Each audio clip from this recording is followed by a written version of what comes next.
Chapter 210. Don't like that ever since Xian'er returned from the Gu family, she had been promoted as a second-class maid. She guessed that it was probably because Nanny Qian had told her about her relationship with Gu Yundong that young madam had such intentions. Perhaps she wanted her to help do something. However, young madam did not see her much after that. This made Xian'er feel a little conflicted. Fortunately, as a second-class maid, her work became much easier. Her monthly salary was also raised and she even had the time to dress up. She even understood a lot of things in the Peng residence. For example, young madam was a jealous and scheming person and concubine Xiao was favored. Young master liked women with curves. Be it concubines or serving girls, they were all this type. Unexpectedly, Nanny Qian came over today to say that young madam was looking for her. Xian'er tidied her clothes and hair before following Nanny Qian to the Rui garden obediently. There was no one else in Madame Yao's house other than her. When she saw Xian'er, she looked up slightly. "Have a seat." Xian'er was flattered and carefully sat down on a chair at the side. A trace of disdain flashed across Madame Yao's eyes. She took a sip of tea and asked, "I heard that you and that girl called Gu Yundong are cousins?" "Yes, young madam. Gu Yundong is indeed my cousin. It's just that," she hesitated. "She doesn't have a good relationship with me." "Then how well do you know her? Do you think the young master will like her?" Xian'er was stunned. For some reason she felt excited. However, she still looked like she was thinking carefully. After a moment she said uncertainly, "I don't think so. Young madam, my cousin used to be very weak. I don't know what happened on her way to escape. She has changed a lot." "Oh? What's changed?" "It's just that she's bold. In the past she cried at the drop of a hat and didn't like to go out. But that day when I saw her in Yongfu village I felt that she wasn't messy at all. She talked to people in a very organized way and didn't look like a country girl at all. I don't know if someone taught her." She frowned in thought and answered as if she was not scheming at all. However, Madame Yao narrowed her eyes slightly. "Did someone teach her? Then why do you think that young master won't like her?" Xian'er touched her head and said softly, "I just think that she looks average. Be it her temperament or appearance, she's far inferior to madam. Young master would never like her. Moreover, if young master really likes her, why didn't he just take her as a concubine instead of letting her hang out with other men in that countryside?" "Is that so?" "Yes, so young madam doesn't need to care about her at all." Madame Yao chuckled softly and rubbed the lid of the cup with her fingers. "But why do I feel that master seems to think highly of her?" "Well," Xian'er thought for a moment and said, "perhaps something happened between the two of them? Perhaps my cousin helped young master before? That's why young master looks at her differently. It might not be a romantic relationship. Otherwise my cousin, who has been working so hard with her silly mother and young siblings, would have hurried into the manor to enjoy life after meeting someone like young master, right?" Madame Yao nodded. "What you said makes sense. Actually, it's very simple if you want to know what's going on between the two of them," Xian'er said softly. "Tell me." Chapter 211. How much did you earn? Xian'er said, "Young madam, you can invite my cousin to the residence and ask her personally. Will she answer honestly? Young madam, you're extremely smart. Regardless of whether she answers honestly or not, you will definitely get an answer." Madame Yao took a sip of tea and looked at Xian'er with a faint smile. After a while she nodded. "That makes sense. All right, I understand. You can leave." "Yes, I'll take my leave." Xian'er went down. When she walked out of the Rui garden, she couldn't control the excitement on her face. "Gu Yundong, oh Gu Yundong, this is the price you have to pay for not helping me." As soon as she left, Nanny Qian approached Madame Yao and whispered, "Young madam, this Xian'er simply wants to use you to deal with that girl from the Gu family." After learning a few idioms, she actually tried to flatter her master. "Of course I know. She thinks she's so smart but she only knows how to play tricks. She's just a clown." Madame Yao sneered and looked down on Xian'er. "However, I do want to invite shopkeeper Gu to the residence as a guest." "Young madam," Madame Yao waved her hand. "Xian'er is right. No matter what relationship shopkeeper Gu has with master, I will see something. Besides, he'll only invite her over as a guest and chat with her. As for the rest, isn't Xian'er around? Let them fight." Nanny Qian beamed. "Young madam is still the smartest. All right, it's the Laba festival in 2 days. Send the Laba porridge to the Gu family and invite her over as a guest." "Yes." Gu Yundong did not know that she had been targeted again. After opening the shop for a day, the white sugar was snatched up in the morning. The other sweets were almost gone. It was only halfway through the afternoon when she closed the door. At noon, Dong Xiulan brought the 3 children back to Yongfu village with Luan. She was thinking about the work at the workshop. Although Gu Yundong said that he would still give her a salary for the entire day, Dong Xiulan felt that she could not help with the shop in the afternoon. It was not good to take the salary for the entire day, so she insisted on going back to work.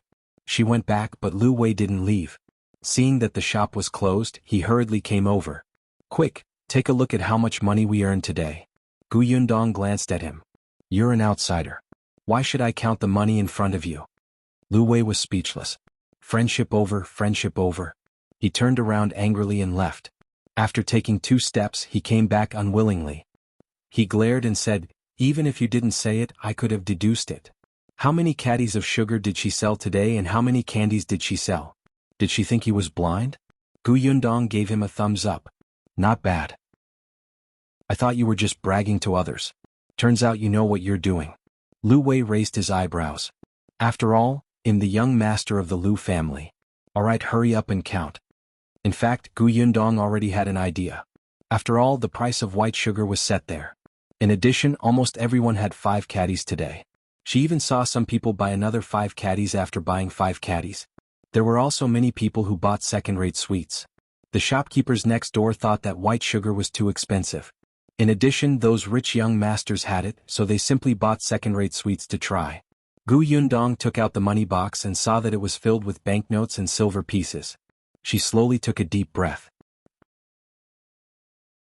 Chapter 212. Looking for the shopkeeper. 900 taels. There was actually 900 taels of silver. This white sugar was too profitable. Lu Wei swallowed his saliva. In fact, he had only estimated 500 taels in his heart at the beginning. He had calculated wrongly. Woo woo woo. However, this 900 taels of silver had to deduct the cost to be what she had earned today. Still, the cost was not high at all. Gu Yundong also secretly took a deep breath. Her eyes lit up. She was finally a millionaire. If she continued to work hard, she would become a billionaire. With money, Gu Yundong became much more generous. She gave 2 taels to everyone present. It's been hard on everyone today. Shao Qing'an didn't even look at it and directly put away the silver.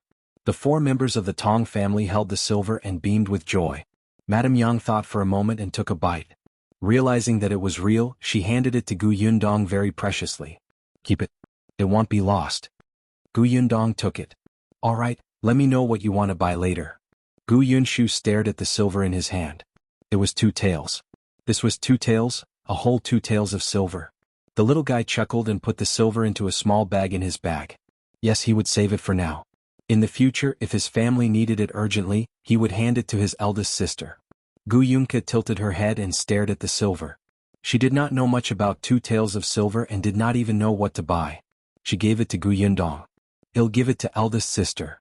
Lu Wei held the silver like a fool. He clearly had more than 1,000 taels of silver with him, but it was not as precious as these 2 taels of silver. He always felt that this was earned through his own hard work. The meaning was different. He put the silver aside and looked at Gu Yundong with sparkling eyes. "Gu girl, how about I be your shopkeeper? In the future, give me 2 taels of silver a day." Every day? That was 60 taels of silver a month. Which shopkeeper would be so expensive? He was robbing money. Gu Yundong smiled insincerely and said, "No, you're the eldest young master of the Lu family. You have millions of assets waiting for you to inherit. How can I trouble you with just 2 taels of silver? It's too much of a waste of your talent." "It's alright. I don't mind the small amount of money. Anyway, I don't rely on that bit of salary to live." Lu Wei waved his hand, looking very nonchalant. Shao Qingyuan glanced at him. "We despise you." Gu Yundong nodded vigorously. Indeed, someone who spoke the truth needed to wake up this wastrel. Lu Wei almost spat out a mouthful of blood. "Why? Your price is too high. We can't afford it." "How is it high? Look at how much money you earned in a day." 2 taels of silver is not even a fraction. Forget it, 1 tael is fine. Shao Qingyuan ignored him. He turned to Gu Yundong and said, "But the shop is indeed short of a shopkeeper and clerks. We can't let you look after the shop every day." "Unfortunately, my father isn't around." Gu Dajiang had once been an accountant in a restaurant and had some experience. He was actually the most suitable candidate. Lu Wei stomped his feet at the side. "I already said that he'll be the shopkeeper." Shao Qingyuan thought for a moment and said, "I have a suitable candidate." Gu Yundong's eyes lit up. "Who? Me?" Lu Wei shouted, "You'll regret it if you don't invite me. I have a lot of connections in this county." Shao Qingyuan and Gu Yundong looked at each other and gave the Tong brothers a look at the same time. The two of them quickly dragged Lu Wei away. Chapter 213. Deal. Only then did the two of them calm down. Shao Qingyuan said, "I used to work for an escort agency in town." He had no land in Yongfu village. Other than hunting in the mountains, he went to the county city or prefectural city to do short-term work. That escort agency was not big, and the escorts were only short distance. Most of them were between the prefectural city and the county city. The furthest was between the two neighboring prefectural cities. Shao Qingyuan was quite skilled. The head of the escort company really wanted him to stay in the escort company, but he didn't agree. However, he had also helped with 2 short-range escorts and everyone in the escort company knew him. Chief Escort has an elder brother. He used to be the shopkeeper of a large family in the prefectural city. Later on, that old master passed away. His 2 sons fought to the death. In the end, not only did the family collapse, but that shop was also sold. Uncle Zheng returned to the county city. He has nothing to do now. Gu Yundong lowered her eyes and thought for a while. Is this person reliable? Reliable, he replied without hesitation. Gu Yundong nodded. All right, if you say he's reliable, then he's reliable. Then it's him. Shao Qingyuan saw that she trusted him without hesitation, and his heart suddenly swelled. He secretly took a deep breath. He'll go find him now. Okay. It was still early and the escort agency was not far from here. Shao Qingyuan returned not long after he left. Uncle Zheng was not very old. He looked to be in his 40s and looked very energetic. His family ran an escort agency, and it seemed that he had also practiced martial arts. This was even better. She wasn't afraid of people causing trouble. Zheng Gang had been a shopkeeper for more than 10 years and was a steady person. When he saw that his boss was a little girl in her teens, he was only surprised for a moment. He did not look down on her. Instead, he said with admiration, "Qingyuan told me about it on the way. I really didn't expect such a rare thing to exist in this world. My boss is really capable." He paused for a moment and said, "But you might not know that I used to be a shopkeeper in a cloth shop. The things I sold were different, and I might not be able to meet your requirements. If you're worried, you can let me try to be a shopkeeper for half a month first. If you're not satisfied, feel free to change me." Gu Yundong raised her eyebrows. He knew about the probation period. It won't take half a month. 3 days will be enough. As the saying goes, 1 round is all it takes. Uncle Zheng used to be the shopkeeper of the cloth shop. In 3 days, you will definitely be proficient in being the shopkeeper of Gus. I will come to Gus for the next 3 days. If there's anything you need to know about the shop, you can just ask me. Zheng Gang smiled. The boss thinks highly of me. Zheng Gang will definitely not let you down. As for the monthly salary, it's temporarily set at 5 taels of silver. If you do it well, I will increase it. She had some understanding. The prices and wages in the county city were not comparable to the prefectural city. Most of the shopkeepers here only had 3 to 4 taels of silver a month. Of course, a big restaurant like the Lu family's was different. However, if she did well, she would not treat the shopkeeper badly. Zheng Gang immediately nodded. All right.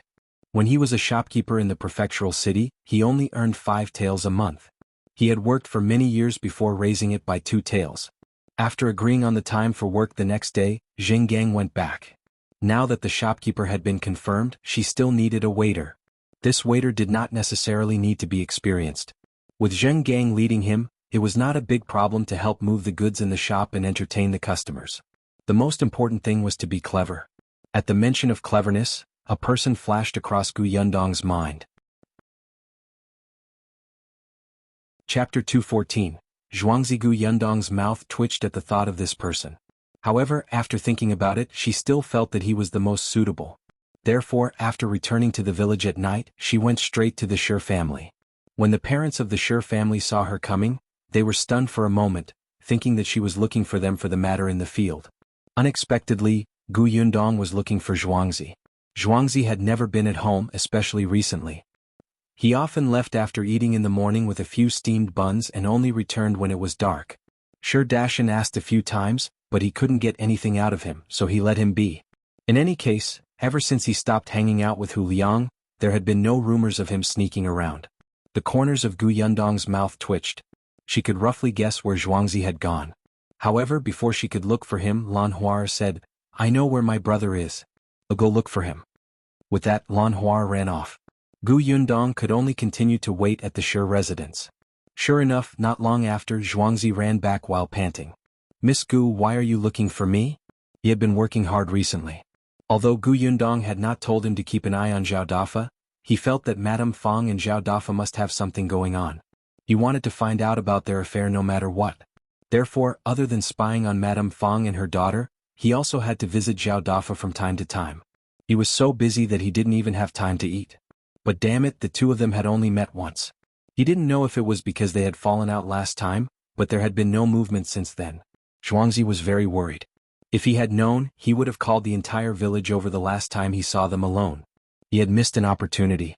Recently, he had been wondering if he should matchmake them and make them reconcile. Only then could he catch them in the act. Gu Yundong had no idea what he was thinking. She only felt that Zhuangzi seemed to have lost some weight and looked more haggard. It seemed that he was indeed very professional and did his best to do what she instructed him to do. She was relieved. Gu Yundong coughed lightly. "It's like this, Zhuangzi. I opened a shop in the county city and I want to find a smart shop assistant. Are you willing to go?" "What?" Not only Zhuangzi, but the other three members of the Shi family widened their eyes. Especially Shi Dashan and his wife, their faces were filled with disbelief. They had never thought that their son, who was always away from home and hated by the entire village, would one day be personally invited to be a shop assistant. Zhuangzi was also stunned. He blinked and wondered if he had heard wrongly. "I've been invited to work as a shop assistant? How could a rotten person like him, who couldn't even be a short-term worker when he went to town, become a shop assistant?" For some reason he felt like crying. Zhuangzi turned around abruptly and wiped his face forcefully with his sleeve. Gu Yundong laughed. "What's wrong? Are you unwilling?" "Yes, of course." Zhuangzi immediately turned around. His eyes were still a little red, but he hurriedly nodded. The Shi couple and Lan Hua nodded vigorously. "He's willing. Well, the salary is 1 tael a month for the time being. If you do well, we will increase it. If you agree, you can follow me to the county tomorrow.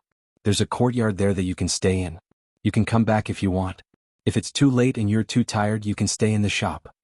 Zhuangzi nodded vigorously. 1 tael of silver. He had heard that the shop assistants in the workshop only earned 500 copper coins. Actually, he also wanted to go to the workshop, but Gu Yundong wanted honest and reliable people. He admitted that he was not. Besides, he still had to keep an eye on Madame Feng and Zhao Dafa. At the thought of this, Zhuangzi suddenly reacted. Then Madame Feng. Chapter 215. Two people he was most afraid of. Gu Yundong interrupted him. "No need. You can come early tomorrow." He had been watching Madame Feng and her daughter for almost a month. Other than asking Zhao Dafa to steal from her house, there was nothing else. Now that her house was guarded by the Tong family, she was not afraid that Madame Feng would find someone to sneak into their house. Besides, there was no reason to guard against thieves for 1,000 days. Her initial thought was to keep an eye on them for a month. Zhuangzi immediately agreed.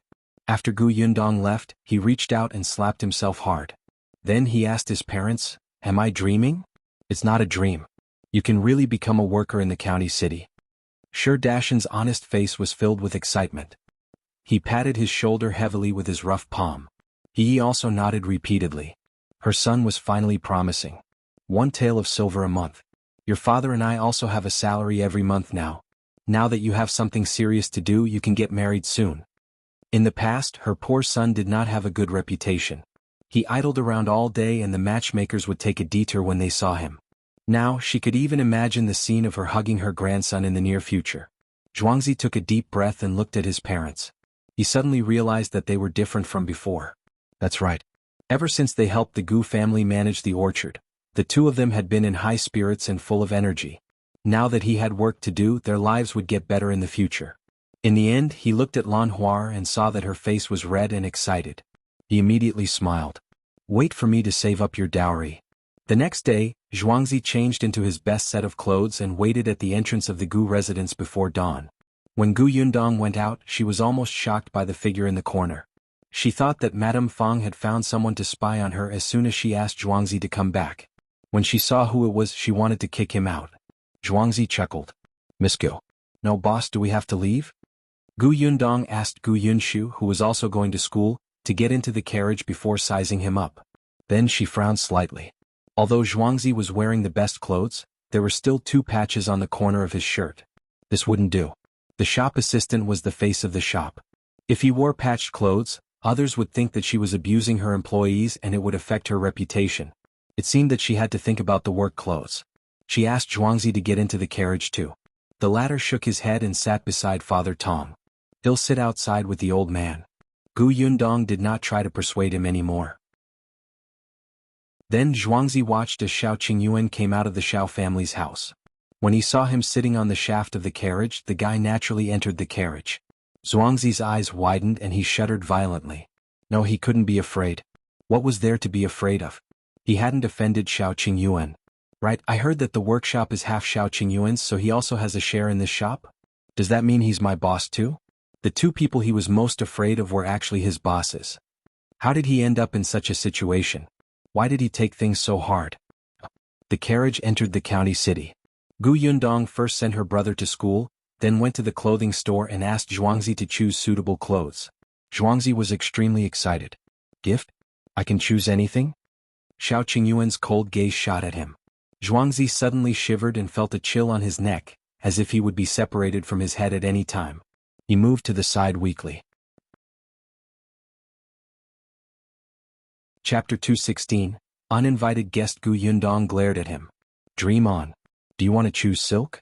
Just choose something that looks clean, neat, warm and without patches. Zhuangzi nodded, but he was still very happy. At least he had new clothes to wear. Seeing that he had gone to choose, Yundong said to Shao Qingyuan, help shopkeeper Jing choose a set too. Since Zhuangzi has been given work clothes, it doesn't make sense that the shopkeeper doesn't have them. See which one is suitable. Work clothes? Shao Qingyuan's expression softened. Yes.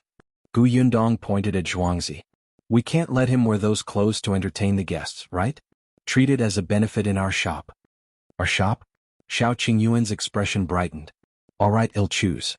The clothes given to the shopkeeper were definitely different from the shop assistants. Shao Qingyuan estimated Zheng Gang's figure and quickly chose a set for him. Zhuangzi returned very quickly. He was still a little apprehensive, but seeing that Yundong had no objections and readily paid, he became happy again. When they arrived at the shop, Zheng Gang was already waiting there. Yundong asked him to take Zhuangzi to tidy up the counter while she went to the backyard and opened one of the rooms. After a while, she let them in to move the inventory here. Actually, there was no stock at all. She had just taken it out of her spatial storage. There was no one guarding the shop.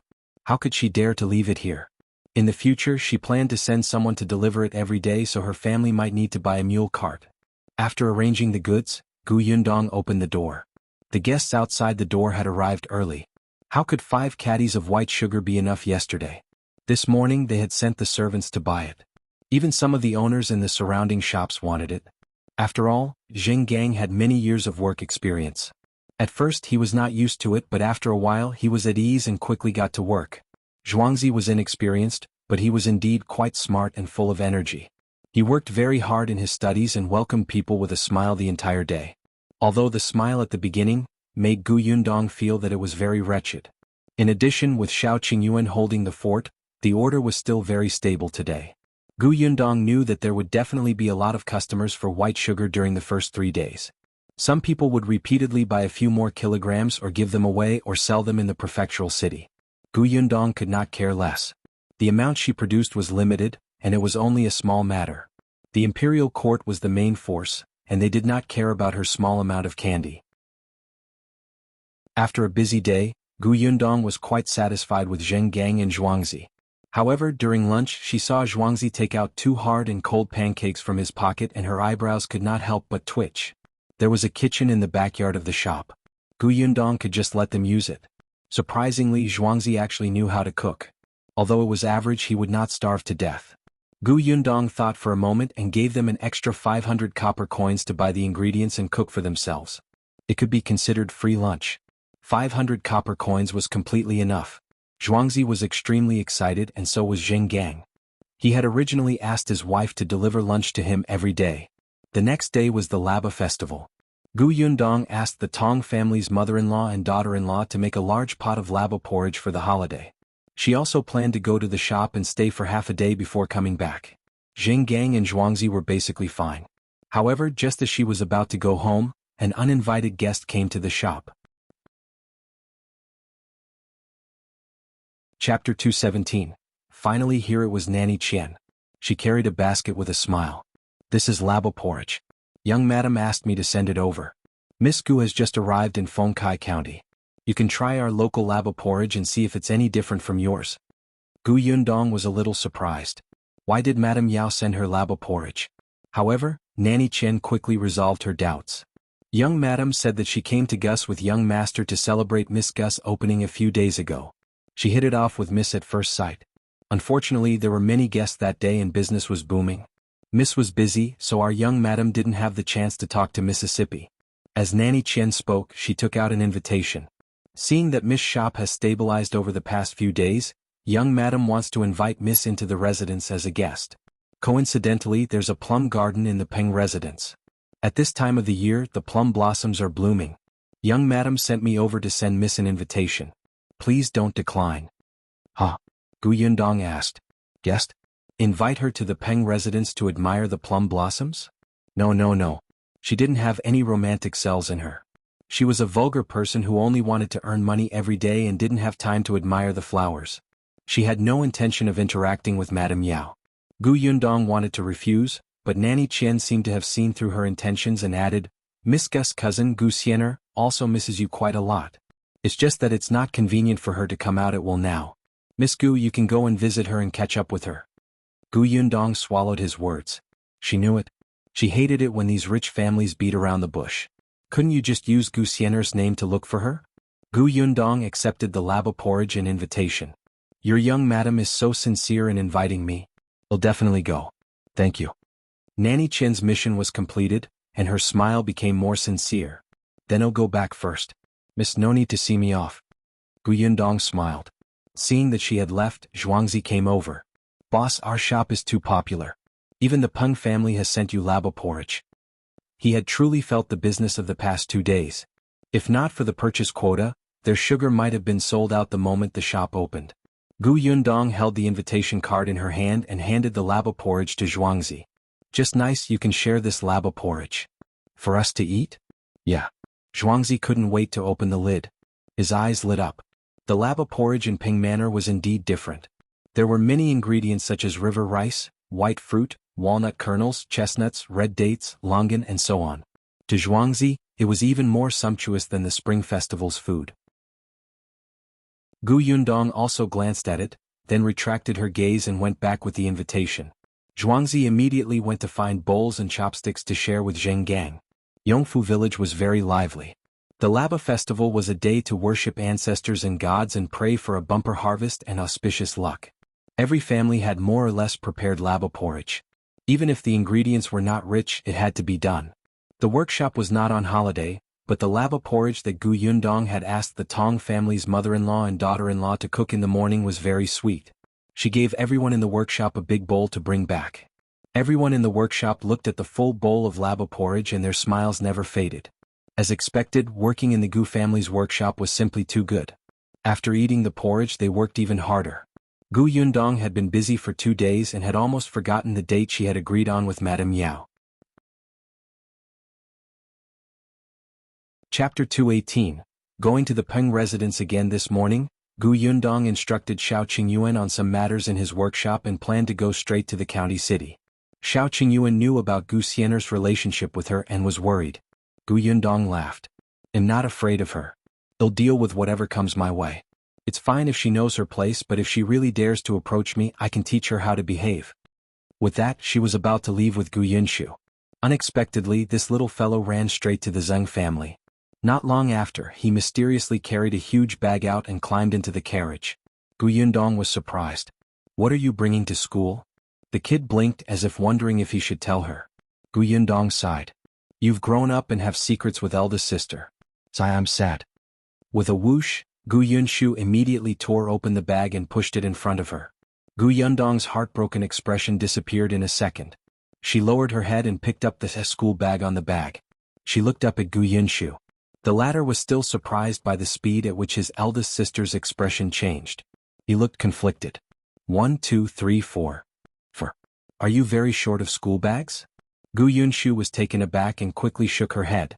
No. These are for the other classmates in my school. As he spoke, he covered his mouth and laughed. On the first day I went to school, the other students liked my school bag very much and asked me who made it and wanted to buy it. I asked Aunt for help. A school bag costs 2 copper coins. I'll give Aunt 90 copper coins and I'll collect some intermediate fees. I have 40 copper coins now. In the future, when eldest sister doesn't have enough money, he'll give everything to you. Gu Yundong's eyes widened. F***ck, he actually knew how to do business at such a young age? He knew how to collect the intermediate fee and save money for her? How could there be such a sensible child? Gu Yundong rubbed his little head fiercely. Gu Yunshu shook his head and thought that she was angry. He quickly explained, I told the teacher and he agreed. However, there are very few students in our school. Some students come from poor families, so they did not buy anything. These 4 people are very rich. I don't charge much. They also gave me the fabric themselves. And was very happy. I told Aunt not to tell you. Gu Yundong carried the child over. I'm not angry. I'm very happy with your actions. In the future, when you encounter such things, remember to tell the teacher in advance, okay? The intermediate fee he charged was not high. Dong Xiulan could earn 360 copper coins from 4 school bags, which was also a help to her family. When Gu Yunshu heard what she said, he hurriedly nodded. Yes, I told Andy to make it better. They're even sturdier than mine. I also asked my classmates for their opinions. I did everything I could. The 2 of them chatted as the carriage entered the county city. She sent Gu Yunshu to school. When she saw him running away happily with his bag, she turned the carriage around and went to the Peng residence. Nanny Qian was already waiting at the door. When she saw her, she quickly welcomed her. Miss, you're here. Please come in. Young madam has been talking about you since early in the morning and instructed me to wait here. As she spoke, she took a few more glances at her. Seeing that her hands were empty, she could not help but purse her lips. Those who came from the countryside were from the countryside. Who would come to visit without any gifts? She led Gu Yundong all the way to the Rui Garden. As expected, Madame Yao was waiting for her at the door, looking expectant and happy. Chapter 219. Madame Yao wants to get information. You're finally here. Coming quickly.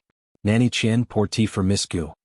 Madame Yao pulled her hand affectionately and walked inside. The corners of Gu Yundong's mouth twitched. It was too incongruous to be so enthusiastic. Nanny Qian poured a cup of tea for Gu Yundong. Madame Yao said, There's also white sugar in this tea that Miss Gu bought. It's sweet and suitable for us women to drink. Miss Gu, try it? Then she shook her head. It's too distant to call you Miss Gu. Can I call you Yundong? You can call me Sister Yao too. How about that? Fine by me. Gu Yundong took a sip of tea. She did not really drink it. Strange people in unfamiliar places were strangely enthusiastic. She would be a fool if she dared to eat her food. The moment she raised her hand to drink the tea, she poured the tea into her space. When she put down the teacup, she nodded slightly. It's quite delicious. Madame Yao smiled and said, There are also pastries and preserved fruits here.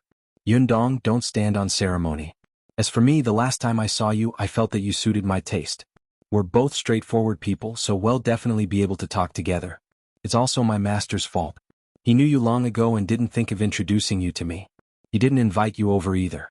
Last time at your house, he asked me to prepare a congratulatory gift. He didn't tell me in detail, causing me to not be able to get to know you sooner. Gu Yundong thought that Peng Zhongfei did not have the guts to speak nonsense. He would probably have nightmares at night. She was also polite. Young Master Peng is busy. Besides, I'm just a village girl. You're the madam of a big family. He was afraid that he'll offend you, right? No, he's very free. Madame Yao had a smile on her face.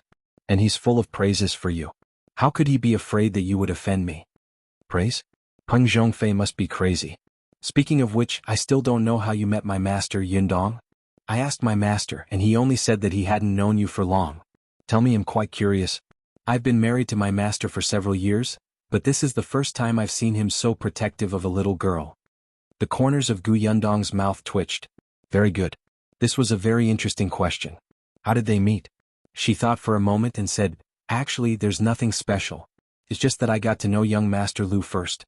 One time they were drinking tea together in the tea house and I happened to bump into him. Young Master Lu introduced me to him and we got to know each other. Young Master Peng is protecting me. Perhaps he thinks I'm pitiful? Is that so? Madame Yao lowered her eyes and took a sip of tea. She nodded. Our master is indeed quite close to young Master Lu, but it's rare to drink tea in a tea house. Didn't they always meet in a brothel? Gu Yundong glanced at her slightly tightened fingers from the corner of her eye and sighed secretly. If you don't believe me, don't ask me. She didn't know what Peng Zhongfei said to her, but it seemed that no matter how she responded, it would make her unhappy. Madame Yao said a few more words to her before saying, Yundong, take a seat first. I'm going to change. I'll be back in a while. When the time comes, we'll go to the plum garden to see the plum blossoms. Okay. Gu Yundong watched her leave with a smile. Madame Yao went out and Nanny Qian followed behind.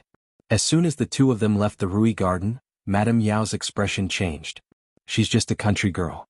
She's quite pretentious. She even stammered when I asked her questions. It's obvious that she has something on her mind. Madame Yao stood outside the courtyard and glared inside. Chapter 220, Gu Xian'er's plan. Nanny Qian quickly comforted her. Young madam, don't lower yourself to her level. She's unruly and doesn't know anything.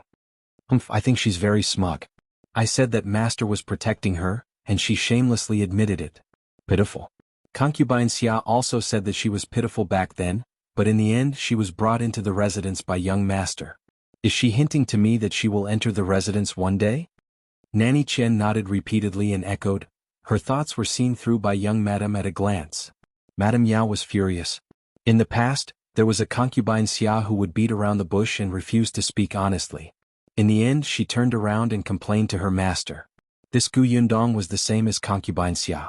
They were not good people. I asked her how she got to know master. She even deliberately mentioned young Master Lu to suppress me. She's very smug about knowing young Master Lu. The more Madame Yao spoke, the angrier she became. She took 2 deep breaths before calming down. Nanny Qian did not dare to speak. Madame Yao slowly calmed down and asked softly, Young madam, what should we do next? Then where is Gu Xian'er? Over by the plum gardens. Madame Yao narrowed her eyes slightly. Have you found out what Gu Xian'er wants to do? At the mention of this, Nanny Qian could not help but sneer. She's stupid and poisonous. She found the scar-faced servant in the residence who poured the night utensils and wanted that servant to break that Gu girl's body and make the two of them a couple. Nanny Qian had been keeping an eye on Gu Xian'er for the past few days because she wanted to know her plan. She didn't expect that after thinking about it the girl would come up with such a bad idea. She didn't even think about it. If young master really valued the Gu girl, he would definitely investigate what happened in the residence. The first person to be punished would be Gu Xian'er. Those who came from the countryside were from the countryside.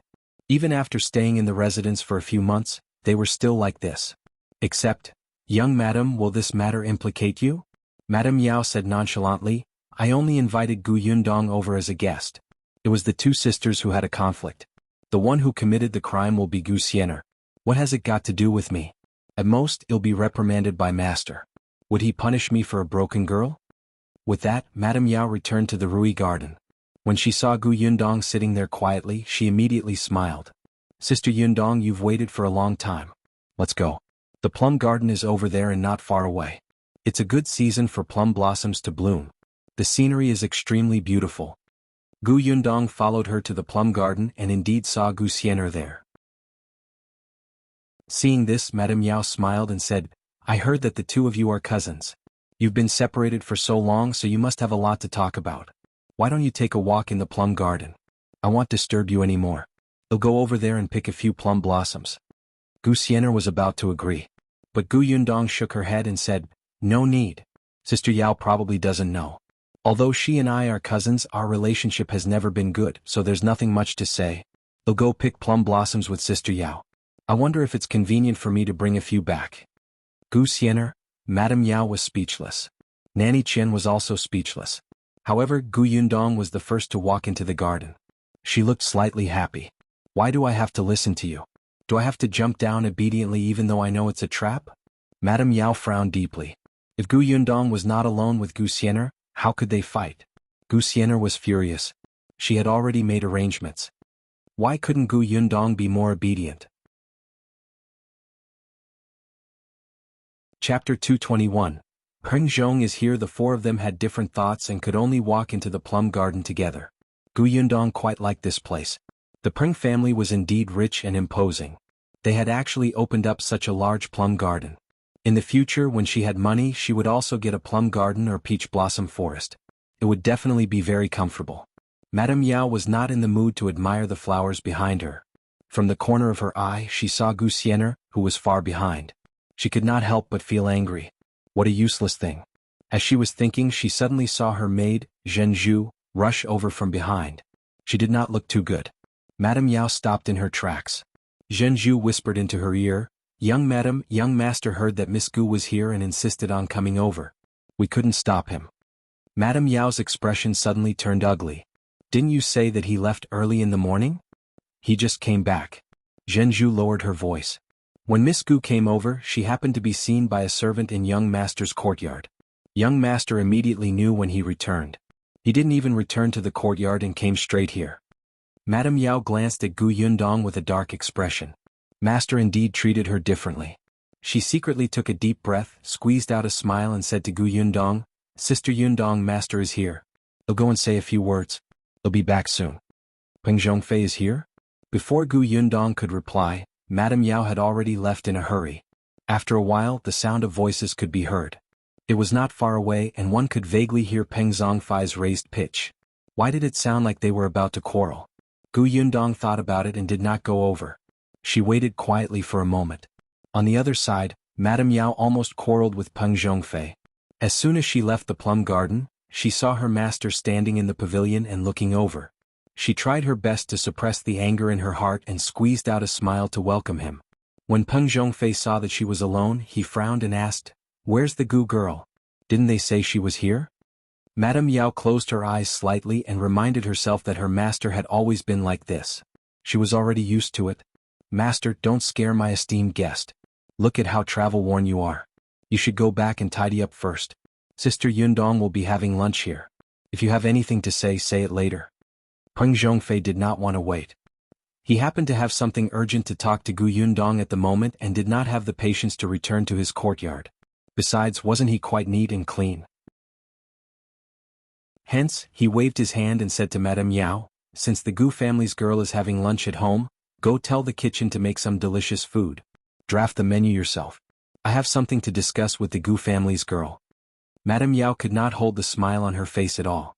Just as she was about to retort, Nanny Qian suddenly tugged at her. "Young madam, young master must have something to discuss with Shopkeeper Gu. Let's get the kitchen to make a few dishes from Shopkeeper Gu's hometown for the guest to try." "That's right. Go ahead." Peng Zhongfei waved his hand. Madame Yao received Nanny Qian's signal and could only leave the plum garden with her hand in hers. As soon as she went out, she said unhappily, "Why did you ask me to come out? They're left alone. Young madam, isn't this just nice? Let's keep Xian'er here too. We'll find an excuse to lure young master out later so that Xian'er can make a move. In that case, if anything happens to Gu Yundong, young master can't blame you." Madame Yao thought about it and agreed. If something happened to Gu Yundong right under master's nose, would master blame her for not entertaining the guest well? Chapter 222. Gu Xian'er takes action. Madame Yao smiled and asked Zhenzhu to come over. She instructed her in a low voice, "Go and find Xian'er, who is by Concubine Xia's side. Tell her to tell Concubine Xia about master and Gu Yundong being alone in the plum garden." "Young madam, you're killing 3 birds with 1 stone." Nanny Qian smiled until the wrinkles on her face moved. Madame Yao took a handkerchief and laughed softly. "Let's go to the kitchen and prepare a feast to entertain the esteemed guest according to master's instructions." "Yes." The master and servant walked further and further away. As for Gu Yundong, she walked out of the forest just as Madame Yao and Peng Zhongfei's conversation ended. Unfortunately, she was still a step too late. There was no sign of Madame Yao outside. There was only Peng Zhongfei, whose eyes lit up when he saw her. Gu Yundong secretly held his forehead. "Where's your wife?" "Oh, I sent her to the kitchen to arrange the dishes. I have something to discuss with you. She's a hindrance." Gu Yundong was speechless. Damn, this person's eek must be negative. No wonder Madame Yao looked at him as if he was an enemy. It was simply because this person had it coming. He was shameless, but she still wanted her reputation. It was one thing to have a scandal with others, but with Peng Zhongfei? No, she didn't want to. He had no looks and no character. Gu Yundong turned around and left, completely ignoring him. However, Peng Zhongfei really had something on and followed behind her. Don't leave.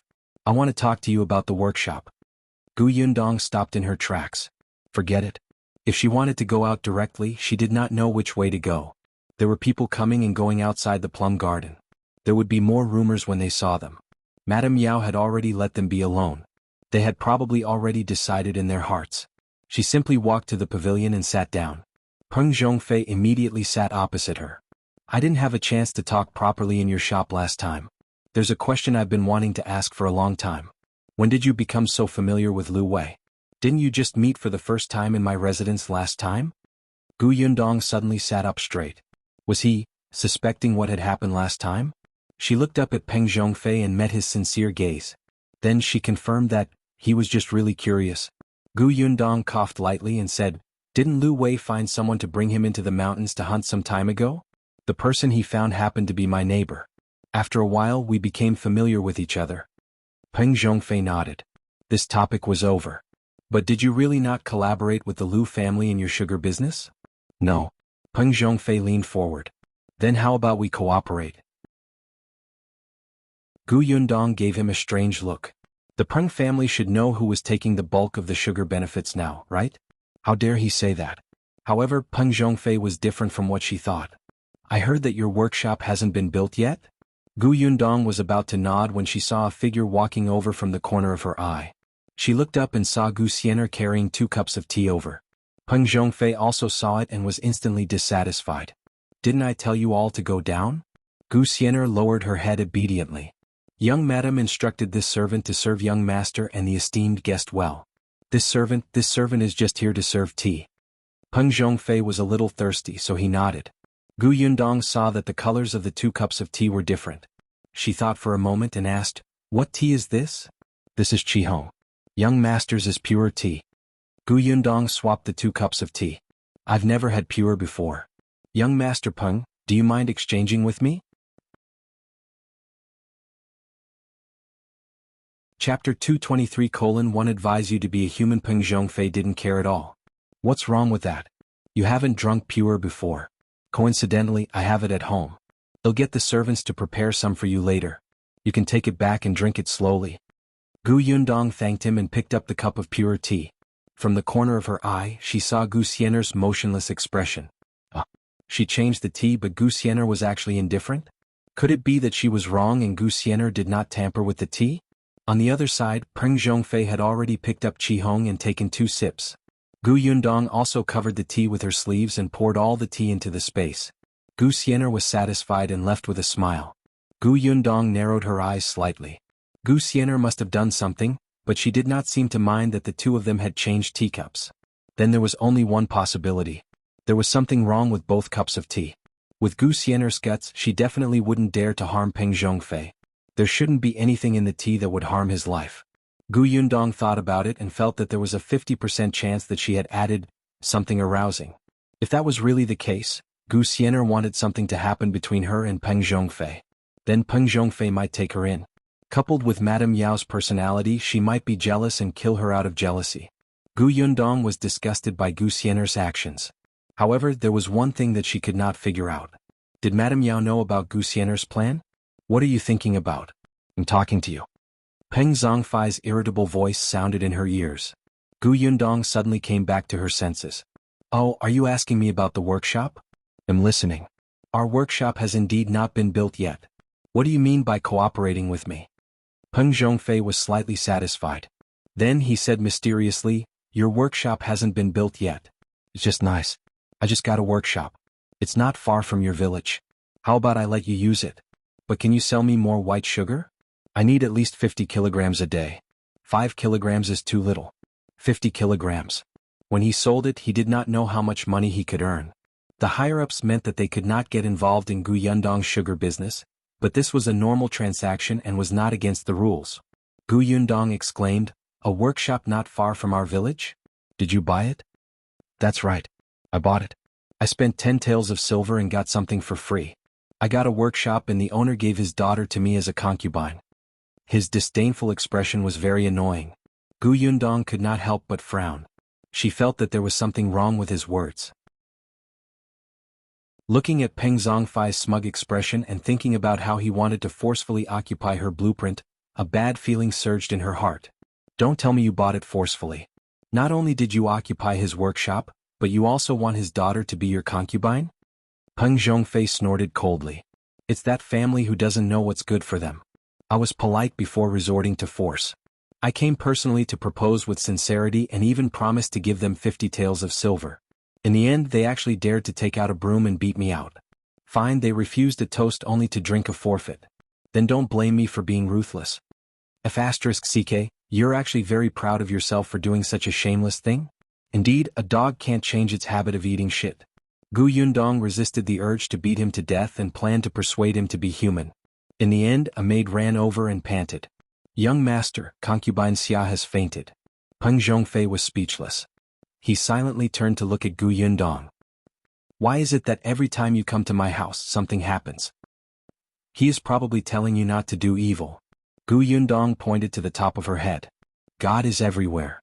Peng Zhongfei suddenly stood up. I'll return the workshop and that concubine. Damn it, luckily I haven't touched her yet. Seeing that the maidservant was still standing at the side, he immediately shouted, What are you waiting for? Get a doctor for the concubine. Chapter 224. Returning you a concubine. The maidservant trembled. She was a little afraid of Peng Zhongfei and quickly ran away. Peng Zhongfei took a deep breath and almost fell down the stairs. He thought that his guilty conscience had caused his limbs to go limp. However, after taking a few steps, even her eyes were a little blurry, and her breathing became hurried. When they reached the entrance of the plum garden, Xian'er ran out of nowhere.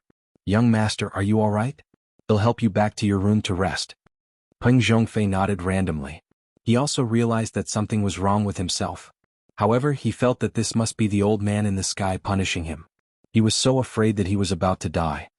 He was about to lose his mind when he instructed his servant, You quickly let the woman I just brought back home. Return the workshop and give some silver to her. The servant held his other side and hurriedly nodded. I understand. Master, you look sick. Shall I call the doctor? Xian'er instantly became nervous.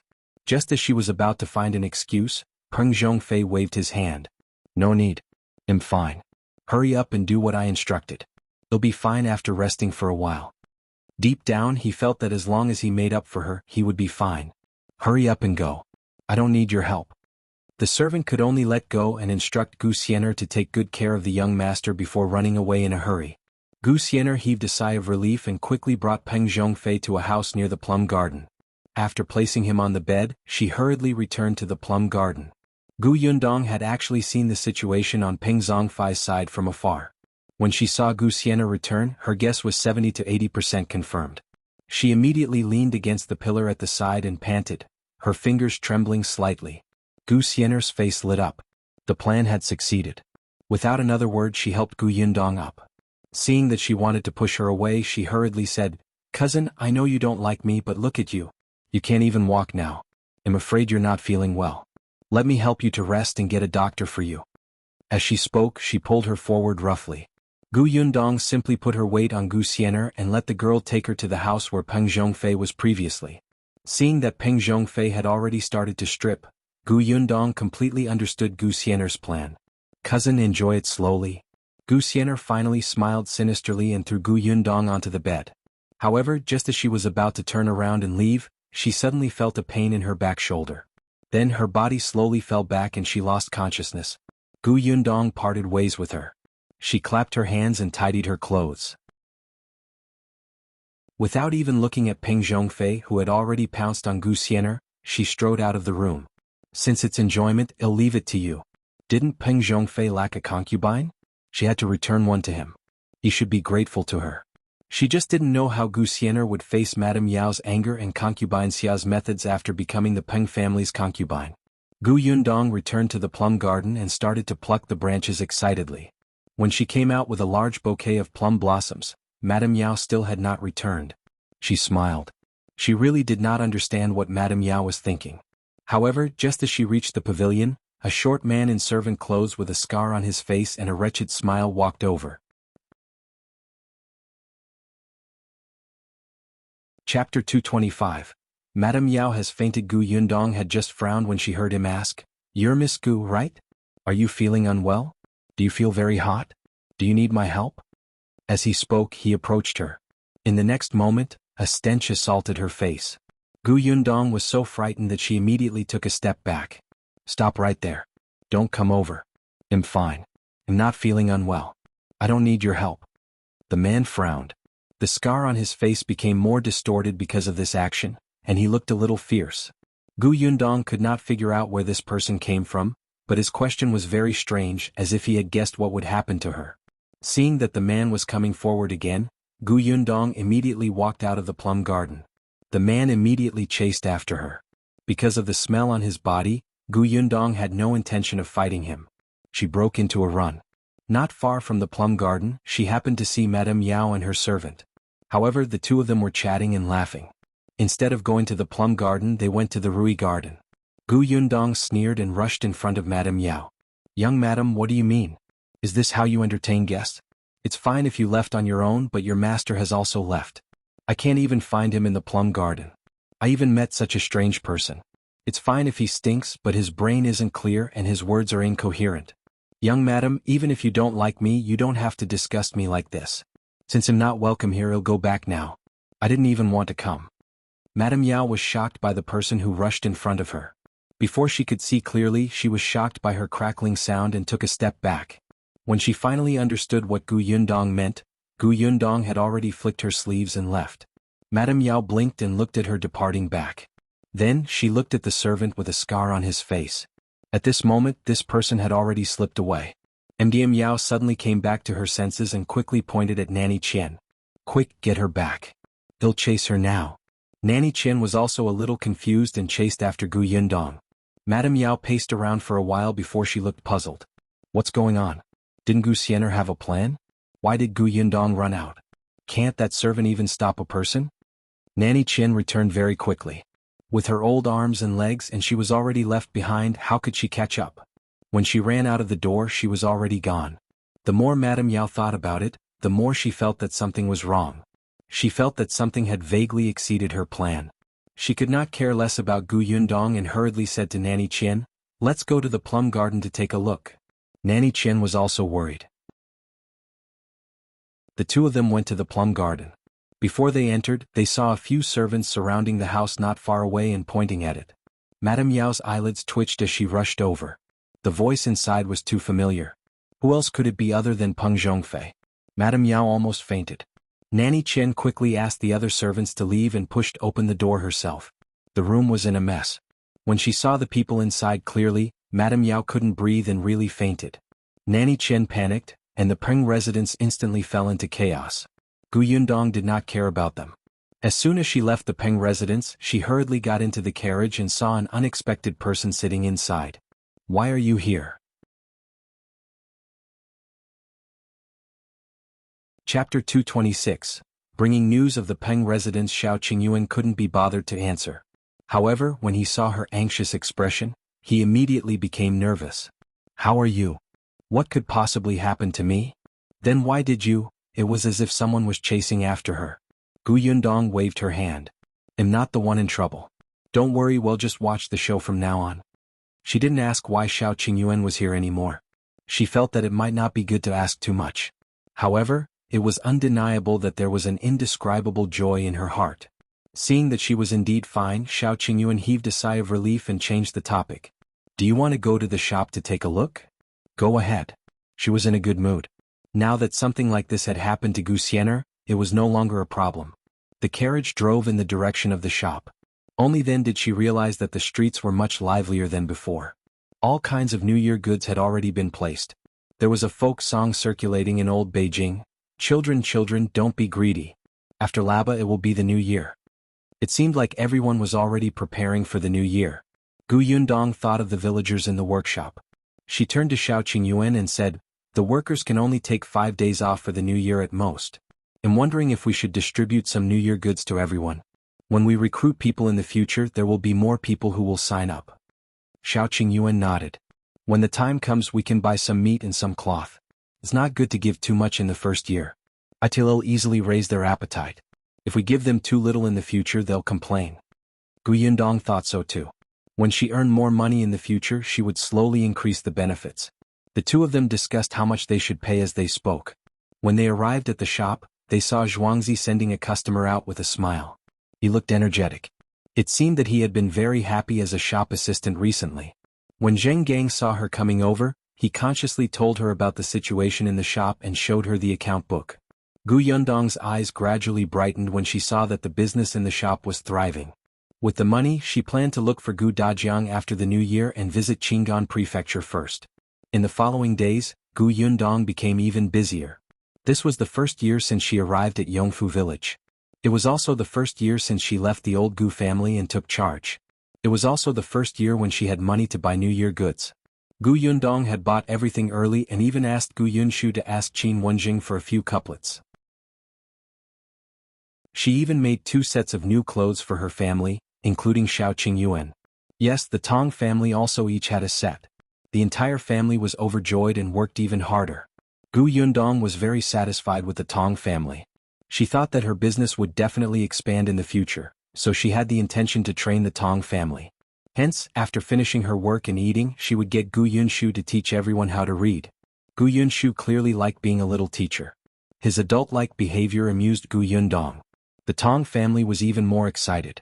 It was very rare for servants to be able to read. Therefore, even though they had been busy for the entire day, they did not slack off at all when they studied. To Gu Yundong's surprise, the one who had learned the best was the second son of the Tong family, the man who had never remarried and had almost no presents. She did not go to the Peng residence again, but she had agreed to watch the show. Naturally, she asked someone to pay attention to the commotion there. The best candidate was Lu Wei. After all, he was also a gossip. On the 23rd day, Lu Wei lived up to her expectations and brought her the aftermath of what happened that day, as well as Gu Xian'er's end. Chapter 227, Gu Xian'er's end. It was said that after Madame Yao fainted that day, she was actually found to be pregnant. It was said that Gu Xian'er had become Peng Zhongfei's concubine. She was not Peng Zhongfei's type to begin with. He wanted a curvaceous woman. Gu Xian'er's figure was average. She grew up in the countryside in the past and had not grown well. She was so shriveled that no one was interested. Moreover, her face was not outstanding. At the very least, although Gu Yundong's figure did not meet his standards, her face was good-looking. However, Gu Xian'er didn't have anything and didn't seem very smart. Peng Zhongfei despised her very much. He didn't even plan to give her the identity of a concubine. In any case, he was only sleeping with a maid. He did not sleep with just one maid in the residence. Did he have to be responsible for every one of them?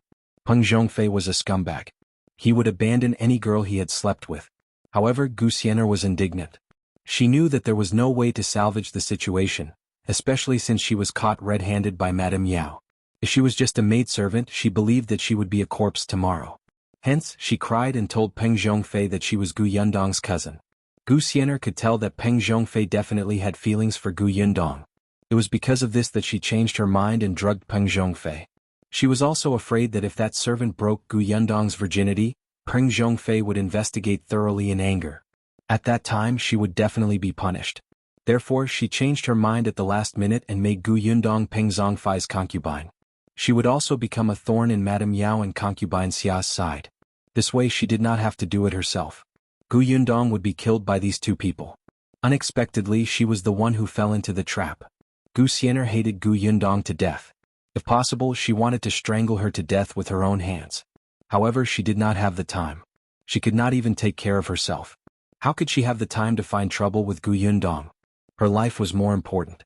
She even had to use Gu Yundong's name to save her life. What happened after that? Gu Yundong could not help but twitch his lips.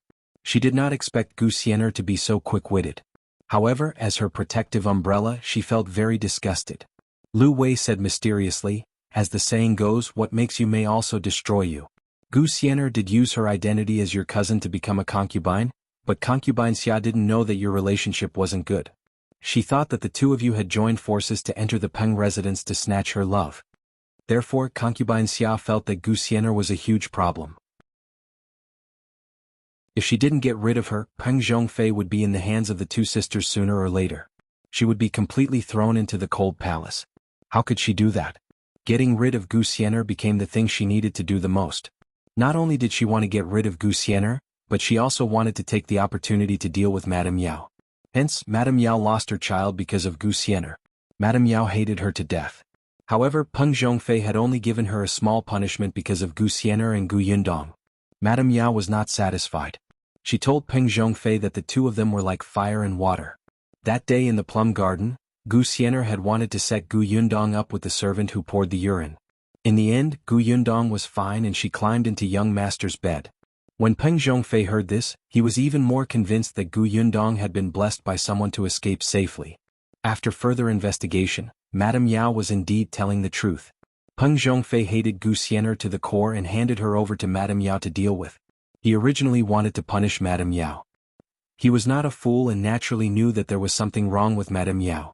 However, she had already aborted the child. It was fine if she said a few words, but he completely hated Madame Yao.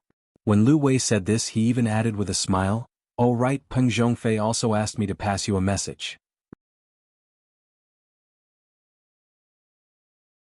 Chapter 228, New Year's Goods. What? Cough. He said that he was quite sorry that you had encountered such a thing in his residence. Lu Wei coughed lightly and said with a smile, "Strange, why didn't he come to tell you personally? What else could it be? He must be afraid of her. What if he was unlucky again?" Gu Yundong sighed deeply about the Peng family. In that case, Concubine Xia has become the biggest winner. Isn't that so? Lu Wei recalled the whole story and couldn't help but tremble. These women's methods are too terrifying. Fortunately, his father was a good person and there was no such mess in the family. Otherwise, with his innocent personality, he might not live past 3 years old. Shao Qingyuan glanced at him from the corner of his eye. No one knew who he was talking to. So, one wife is enough. Lu Wei nodded in agreement. Yes, that makes sense. I won't go to brothels in the future. This awareness was quite high. Could he bear to? After knowing about the Peng family, Gu Yundong began to focus on preparing for the new year. 23. Prepare sweet candies. 24. House cleaning day. 25. Fried tofu. 26. Stewed white meat. 27. Kill the rooster. 28. Prepare the flour. 29. Steamed buns. Although Gu Yundong did not strictly prepare these according to the folk songs, she was indeed busy every day. In the afternoon of the 29th, she asked the eldest son of the Tong family to push the cart to the Lu family's courtyard. The villagers in the workshop were very diligent and efficient. They had already received a month's salary. 500 copper coins was not a small sum. When they saw the money, they were even more motivated. When Gu Yundong entered the courtyard, someone immediately saw her. "Boss, why are you here?" "It's the holidays tomorrow, so I have to give you guys New Year's goods so that everyone can have a good New Year." Gu Yundong smiled. Everyone was diligent, and she was happy to distribute the New Year goods. Everyone was stunned. They stopped what they were doing and looked at her in surprise. There's New Year's goods? That's right. Why is it so good? We've been paid and you're still giving out New Year goods? As he spoke, Father Tong had already pushed the cart in. Seeing that it was filled with many things, everyone present could not help but gasp. It was one thing to give out New Year goods, but why did she give out so many? Everyone became excited and couldn't help but glance at the cart. This was especially true for people from poor families. Although they received a month's salary, their families had many urgent needs. How could they have the ability to buy anything good? They wished they could come to work during the new year and show off their hard work. That way the Gu family would recruit them again. Gu Yundong walked to a step in the Lu family's courtyard. Unfortunately, she was still growing. Even if she stood on the step, she would only be looked at from above. She could not help but tiptoe a little. After a while, she gave up and said as if nothing had happened, "Everyone has worked hard recently. It's the new year, so it's only right to give out some rewards. Let's be happy together." Everyone immediately beamed with joy. They had just seen that there were many good things on it. They were better than what they had bought themselves. They had also heard about bosses who gave out New Year goods, but the things those people gave were not worth much. What's more, they were short-term workers. After the new year, they would rest for a while. Gu Yundong coughed lightly. "Next, those whose names I call, come forward and receive them one by one. I don't want to miss out on anyone." All right, someone replied. Then, as if he had thought of something, he hurriedly said, I'll go wash my hands. I'll be back soon."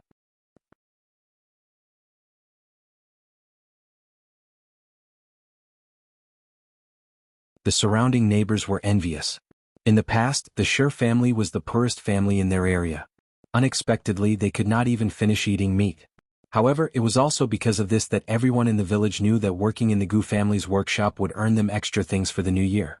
All of them rubbed their palms together, thinking that they would definitely fight for it the next time the Gu family recruited workers. Qin Wenjing and the Lu family were also given New Year goods.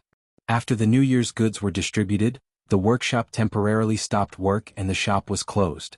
The next day was New Year's Eve. Gu Yundong prepared everyone's red packets and even went to the county to buy firecrackers and fireworks. She was waiting for them to be lit at night. The entire village was very lively on New Year's Eve. Many people would stay up through the night for the new year. As soon as it was dark, the firecrackers in the village crackled. After this house was finished, there was the next one. There was almost no break in between. Zheng Jia of the Zheng family also brought his younger siblings out to set off firecrackers. He even greeted Gu Yundong when he saw her. The three children's faces were red. In the past, their families were poor. Although they had firecrackers, they could only buy a small batch. This year they had bought a large bunch of firecrackers.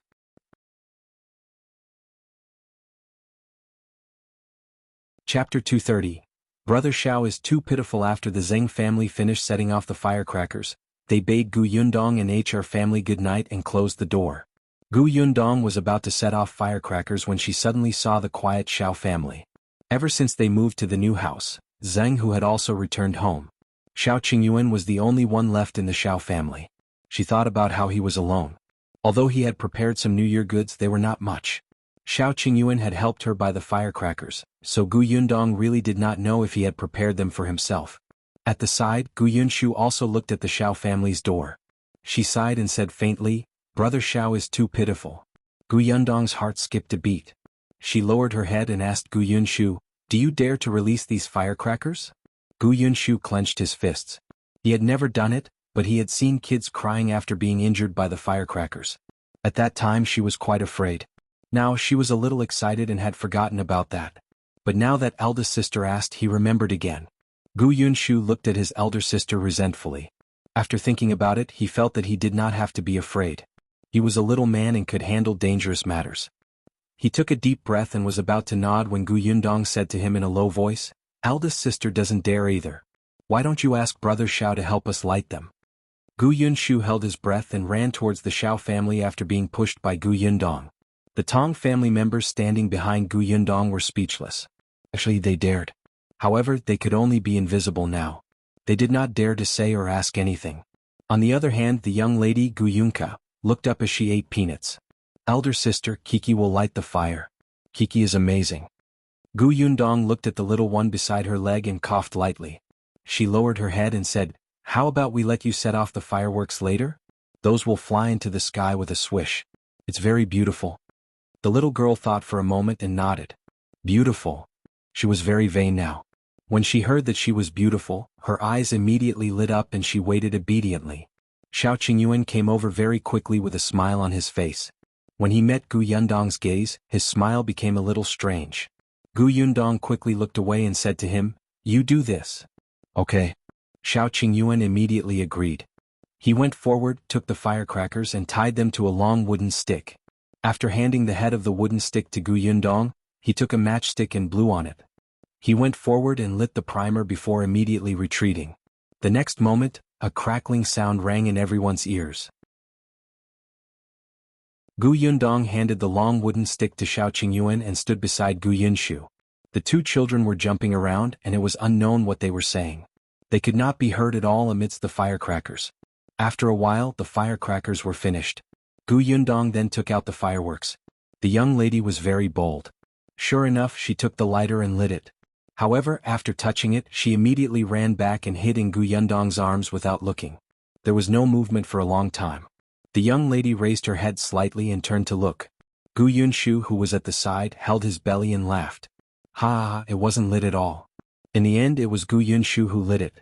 The little fellow was very excited. With a bang, the fireworks shot into the sky and exploded into dazzling flames. Everyone looked up with satisfied smiles on their faces. The villagers who had already closed their doors ran to the courtyard to take a look when they heard the commotion. They would get better and better in the new year.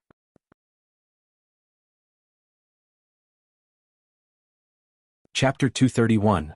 Receiving red packets for the new year. After the fireworks, the Gu residence was about to close, so Shao Qingyuan went back.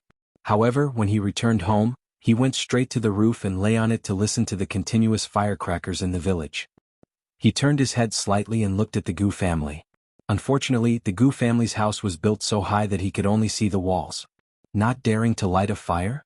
Well, if you say you don't dare, so be it. On New Year's Eve, Shao Qing'an lay on the roof and stayed up all night. Early in the morning on the first day of New Year, Madame Yang put on new clothes for the two children and sat happily in front of the dressing table to put on makeup. Previously, Gu Yundong saw that her hands were so cold that they had frostbite, so she bought frostbite cream.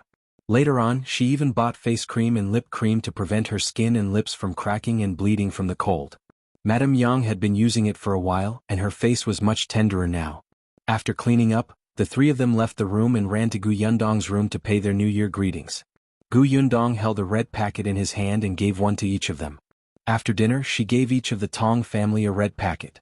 Soon after, Dong Xiulan brought the three children to pay a New Year visit.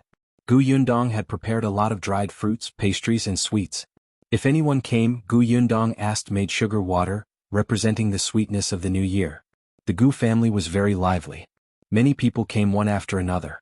Shi Dashan's family of 4, Feng Daning's family of 4, as well as the people who worked in the workshop, the villagers who built her house, and other families who had connections to all came happily. Gu Yunshu and his sister had already gone to the village chief's house to pay their New Year greetings.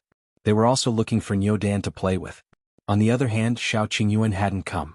At noon, when everyone was almost home, he came over to eat. This was what they had agreed on at that time.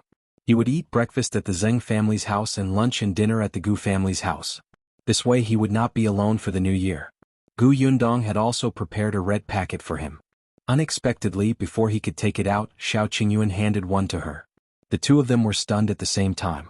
Gu Yundong blinked and heard Shao Qingyuan say, "I thought that Auntie might not remember this, so I prepared it for you. You'll have a red packet for the new year too." Madame Yang really did not remember that. She had even happily accepted one.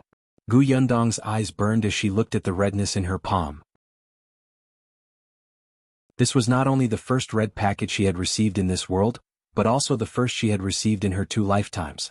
In her previous life, when she had a phone, there were indeed people in the group who sent it, but it was everyone who fought for it. The red packet that was handed to her alone was actually so precious. Gu Yundong lowered her eyes. After a while she looked up and smiled. "Thank you." Later on she went back to her room and opened it. There were 10 taels of silver inside. It was actually the same as what she had prepared for him. Gu Yundong did not know how much money Shao Qingyuan had now. During the new year she had given him his 10%. However, Shao Qingyuan had only taken out a banknote worth 100 taels of silver and returned the rest to her. He said that the money was enough for him. He would leave the rest to her as an investment. He had also bought some New Year goods during the new year. Many of the things at home had been changed. He probably did not have much money on hand now. Gu Yundong stuffed the 10 taels of silver back into the red packet. She took out a metal box from her storage and placed the red packet inside.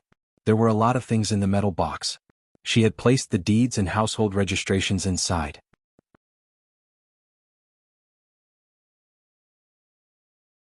Chapter 232. The Qian family's granny is here. On the second day of the new year, everyone started to visit their relatives. Dong Xiulan brought the children to her parents' house. Gu Yundong did not have any relatives to visit, so she brought Madame Yang and the other two to the county school to wish Mr. Qin a happy new year. In the afternoon they went to the Liu residence. Old Master Liu had a married eldest daughter who happened to be back, so they did not go out. On the third day of the new year, Gu Yundong did not go out again. Zheng Gang brought his family over, and Zhao Zhu actually brought Goxing over to pay New Year greetings. On the fourth day of the new year, an unexpected person came to the door. This person was wearing patched clothes and holding a walking stick. Her hair indicated that she was already half 100 years old, and she was trembling as she stood at the entrance and looked around. Father Tong almost thought that she was here to beg. After asking a few more questions, he found out that this old lady was old Madame Qian from the neighboring village. She said that she was here to return the money. However, when she reached the house and saw the imposing door, she was a little afraid. Her heart was beating like a drum, so she hesitated and did not dare to knock. Father Tong did not recognize this person and quickly went to report to Gu Yundong. Gu Yundong asked her to come in first. Seeing that the old lady was very cold, she quickly moved the brazier over to let her warm up. At this moment she also remembered who the Qian family in the neighboring village was. It was the big Qian that she had caught with when he came to her house to be a thief with Zhuangzi and Hu Liang. Back then, when she asked the four of them to hand over 5 taels of silver, Hu Liang handed it over. Zhao Zhu's family was alright and they gritted their teeth and handed it over. Zhuangzi's family handed over a little and the rest was paid off. Only Big Qian. At that time, 3 of the 4 people's families had arrived, but no one from his family had come. Therefore in the end he left after writing an IOU. There was no news after he left. Later, when Zhuangzi became familiar with her, he told her that Big Qian had gone out to look for work. He only had one grandmother. She was old and clumsy. When Big Qian was born he fell sick. His parents brought him to the county city to see a doctor. The county city was very chaotic that year. At that time the county magistrate was not only afraid of death, but also extremely stupid. There was a fight in the city every other day. His parents were implicated and both died. In the end, Big Qian was brought back by a fellow villager. He even recovered from his illness. Rumors spread among the villagers in an instant. They said that he was a jinx who doomed his parents and exchanged his parents' lives for his own. Big Qian had been criticized since he was young. Even though his grandmother did not believe those words and was good to him, he still developed an inferiority complex and a sensitive and malicious personality. He didn't have any friends when he was young and was often beaten up until he was covered in injuries. Later on he slowly grew up and knew how to fight back, but he couldn't beat most of them. Hu Liang could be considered his first friend. Not only did he help him when he was beaten up, but he also brought him along. After following him, Big Qian knew that what Hu Liang did was not the right path. But what did it matter? They were friends and should help each other. Besides, these people scolded him and hit him first. They only stole a little and didn't hurt them. Look, after he followed Hu Liang, these people were scared to death when they saw him. Grandma Qian was furious because of this, but what could she do? She was old and could not control it. It was not until a few months ago when Grandma Qian fainted from anger and the doctor said that she could not be agitated anymore that Big Qian came back to his senses. He only had one family member. They had relied on each other since he was young. How could he bear to let anything happen to her? Therefore Big Qian went to Hu Liang and said that he did not plan to fool around in the future and would farm obediently. Of course Hu Liang was unwilling. Even Zhuangzi and Goshen could not understand at that time. They scolded him for being ungrateful and worse than a beast. However, Big Qian had already made up his mind. He had no choice. In the end, Hu Liang asked him to do one last job. At that time they had gone to steal Gu Yundong's money, but they failed.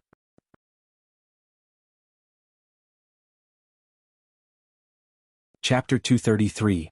Return the money. Not only did he fail, but he also had to pay 5 taels of silver. How could the Qian family have it? Actually, the old lady of the Qian family had also heard that something had happened to her grandson and rushed to Yongfu village. However, she walked slowly and met Big Qian halfway. The next day he went out to look for work and never came back. Gu Yundong had never thought of urging them to repay their debts. Although she had an IOU on hand, she did not write down the repayment date at that time. After knowing that Big Qian only had Grandma Qian at home, she would not go. Unexpectedly, Grandma Qian came to visit during the new year. The room was warm. Grandma Qian felt that her hands were not as cold as before, so she slowly took out a cloth bag. The cloth bag was spread out in her hand. She opened it layer by layer, slowly revealing the silver inside. Trembling, she placed the silver pieces on the table one by one and counted them as she did so.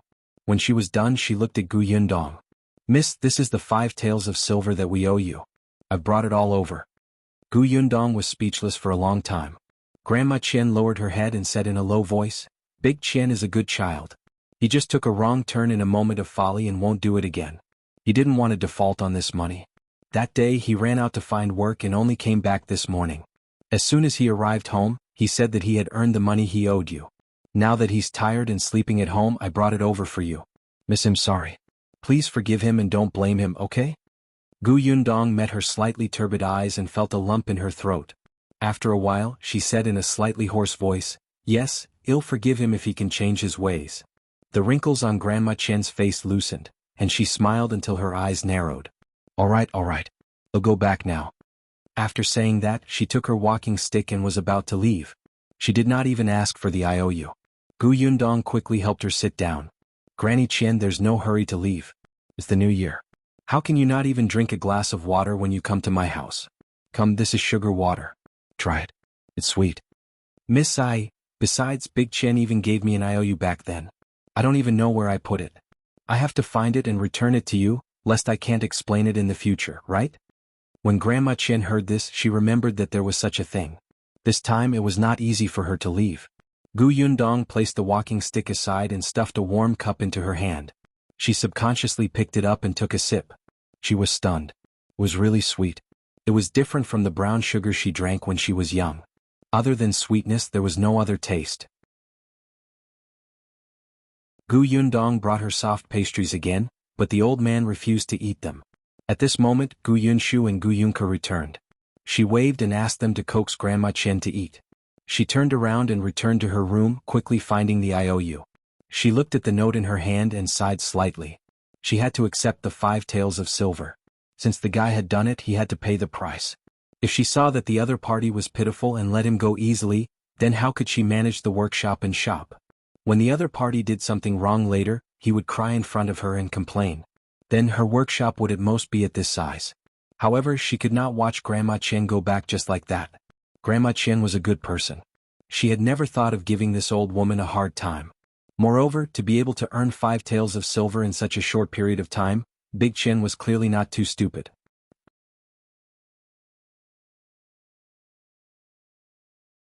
Chapter 234. Unexpected person. When Yundong came out again, she had something in her hand. Grandma Qian, who was in the central room, was indeed coaxed by the 2 children to eat something. The smile on her face became brighter. Grandma Qian, this is the IOU. Take it back and let Big Qian burn it in the stove. Then the debt between us will be written off. Grandma Qian took the note and opened the cloth bag. She carefully placed the note inside and covered it before putting it back into her arms. Then I'll leave now. She felt a little embarrassed after eating such good pastries. She quickly grabbed her walking stick and was about to leave. Yundong smiled. There's no hurry. There's still something here for you to bring back. Huh? Why are you giving something to me? When she narrowed her eyes and saw the cloth and meat in her hand, she widened her eyes in shock. This is for me? Why are you giving it to me? It's not just for you. Zhuangzi and Gaoxing's families also have it. They've also returned the money. She didn't mention the New Year goods that these 2 families were given for working for her. Did Grandma Qian think that the Gu family was kind enough to offer meat and cloth as a reward for returning the money? She was a little confused now, but the Shi family and the Zhao family had them. She thought that everyone had agreed. Yundong saw that her hand was trembling slightly, so she called Tong Shuitao over and handed her the things. Send Granny Qian back. All right. Tong Shuitao took the things and helped Grandma Qian away. Yundong did not turn around to get busy until they had completely walked out of the door. What she did not know was that not long after they left the door, Tong Shuitao squatted down and carried Grandma Qian away. The Qian family's matters were settled. After the 4th day of the new year, the workshop started work again on the 5th day of the new year. The villagers were very excited. They even went to the Lu family's courtyard early in the morning and started to clean up. Yundong also gave everyone a red packet for opening the business. It was not much. 10 copper coins per person was just a token to get good luck. The shop in the county city was also open. Zhuangzi had an especially comfortable new year. How should he put it? He ate well and had work to do. Most importantly, the relatives who used to look down on his family now had a hint of flattery in their words.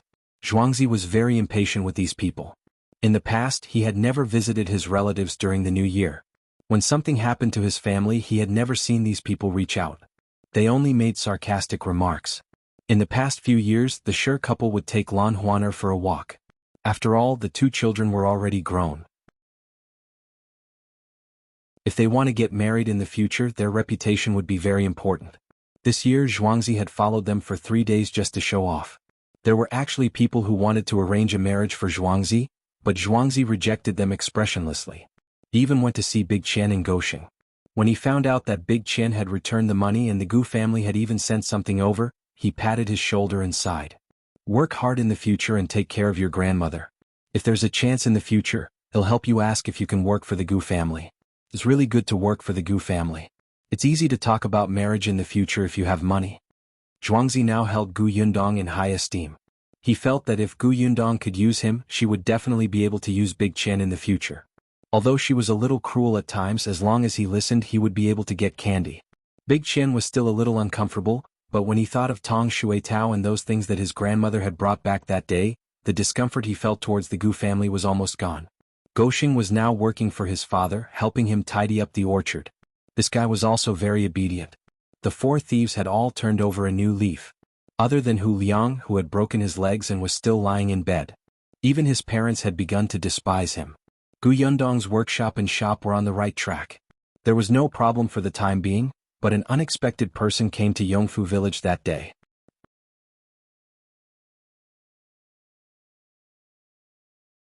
Chapter 235. Aunt Ku is here. When they saw another carriage drive into the village and ask for the Gu family's address, the villagers of Yongfu village were already numb. In any case, almost all the carriages entering the village were looking for the Gu family. However, the children in the village still skipped behind the carriage to join in the fun. The carriage stopped at the entrance of the Gu residence. A woman in plain clothes got out of the carriage. After the person handed the money to the coachman, the carriage turned around and left. The people behind the carriage suddenly realized that the carriage was rented. The woman stood at the Gu family's entrance and looked up at the imposing green brick-tiled house in front of her. She laughed and said in a low voice, "I knew that girl was capable. It's only been a while, but she actually has the money to build such a big house." Madame Cui did not know her. Seeing that she was standing at the door and did not enter, she could not help but take a step forward. "May I ask who you are looking for? Gu Yundong's house is here, right?" The woman retracted her gaze and asked with a smile. Madame Cui nodded. "Yes, this is the Gu family. May I ask who you are?" The woman was about to answer when the sound of a carriage rolling suddenly came from behind. A child shouted, "Gu Yunshu, you're back. Your relative is here." In the carriage, Gu Yunshu scratched his head. "Relative?" He opened the curtain of the carriage and looked outside. Coincidentally, the woman turned around and their eyes met. The woman smiled. Yes, the skinny and weak little fellow finally had some flesh on his face. He looked decent in his student uniform and was somewhat useful to Gu Yundong. Gu Yunshu's eyes lit up and he hurriedly wanted to jump down from the carriage. Father Tong was so frightened that he quickly hugged him and let him land steadily. The next moment, Gu Yunshu rushed towards the woman. "Aunt Ku, why are you here? When did you come? Have you eaten? Why don't you come in?" Aunt Ku hugged him and squatted down to pinch his little face. "I just came over. Did you come back from school? If I had known earlier, I would have let the carriage walk slower. Who knows, we might have bumped into each other on the way. I've been riding the carriage all day. I'm very tired. In order to reach your village before dark, the coachman worked so hard that my old bones almost scattered. I only ate 2 little buns on the way. I specially came to your house on an empty stomach and let your sister cook braised pork for me. You're getting more and more beautiful.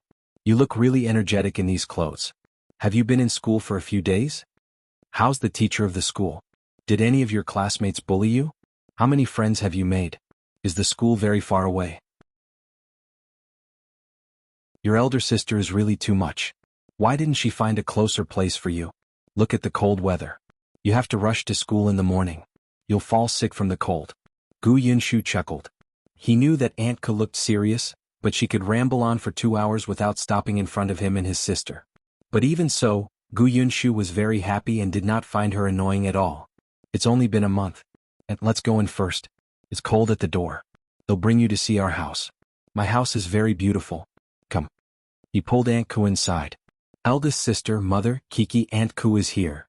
Gu Yundong was in the backyard with Madame Yang and Gu Yunka. She did not know what had happened in front. Now that Gu Yunshu was shouting at the top of his lungs, she could vaguely hear him. She was stunned and quickly ran out.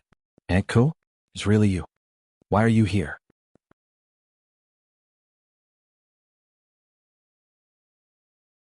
Chapter 236. Serious business. Aunt Ku no longer had that kind expression when facing Gu Yundong. She snorted softly. "What? Can I come?" "Of course you can come. The 2 little ones were talking about you 2 days ago." Gu Yundong quickly invited her to sit in the central room. Gu Yunshu had already rushed over to pour some sugar water. Aunt Ku took a sip and nodded. "Looks like your business is doing well." Gu Yundong had sent her and Yet Song New Year's goods before the new year. She had asked Jing Gang's family's bodyguard agency to deliver them. Among them was white sugar. She had also written a letter, but she had roughly mentioned her business without writing in detail. "It's not bad." Aunt Ku nodded at her. "You're pretending to be humble again." Then she looked at Gu Yunka. The young lady had not seen her for months. Although she knew Aunt Ku, she was still young and her mind was a little blurry. At this moment she was standing behind her and looking at her curiously. Aunt K's heart melted from her big watery eyes. She hurriedly waved her hand. Kiki doesn't remember Aunt Ko? In the past, when you were at my house, you insisted on sleeping with me. Aunt Ko even told you many stories. Have you forgotten? Yes, was it the big tabby cat story? Oh, so you still remember. Aunt Ko was even happier. Do you still want to hear it? This time I'll tell you about the big yellow dog. The little girl nodded. Seeing her brothers and sisters looking at her with smiles, she immediately threw herself into Aunt K's arms. Aunt Ko had endless things to say to the two children. After speaking to Gu Yundong briefly, she ignored her. It was Gu Yunshu who whispered to her, "Eldest sister, Aunt Ko said that she only ate 2 small buns today and wants to eat your braised pork." "All right, eldest sister will cook it." Gu Yundong laughed. She instructed Gu Yunshu to chat with her, but he must not tire Aunt Ko out. She turned her head and instructed Madame Jiang to clean up the guest room. Then she went into the kitchen. She had not cooked in a long time so she could show off her skills. Aunt Ko was tired after all. She went to the guest room to sleep for almost an hour. When she woke up she could have dinner. However, when she saw the unfamiliar man sitting in the Gu family's restaurant, she could not help but raise her eyebrows. As Aunt Ko, who had grown up with her childhood sweetheart and had a good relationship with him, she knew what Shao Qingyuan's gaze meant. No matter how obscure it was, she could clearly see the gaze that would drift to Gu Yundong from time to time. Moreover, this man was very aggressive. One look and one could tell that he was the kind of person who would not give up until he achieved his goal. Furthermore, he listened to Gu Yundong's every word and entered the kitchen whenever he was told to. Gu Yundong was used to his dog-like temper and would not fancy other men. Sooner or later she would fall into his hands. Aunt Ko sighed inwardly. She had wanted to matchmake her silly nephew Niet Song and Gu Yundong, but now it seemed that she should forget it. She would just focus on watching the show. Shao Qingyuan was a man of few words. He knew Aunt Ko and knew that she had helped the Gu family a lot. Hence his attitude was friendly. He greeted her first and quietly became a listener. He ate braised pork. Seeing that his movements were not slow, even if Aunt Ko wanted to chat with the two children, she forcefully endured it and became a refined noblewoman who did not speak during meals. Let's eat first. However, after eating it was more important to talk about serious matters first.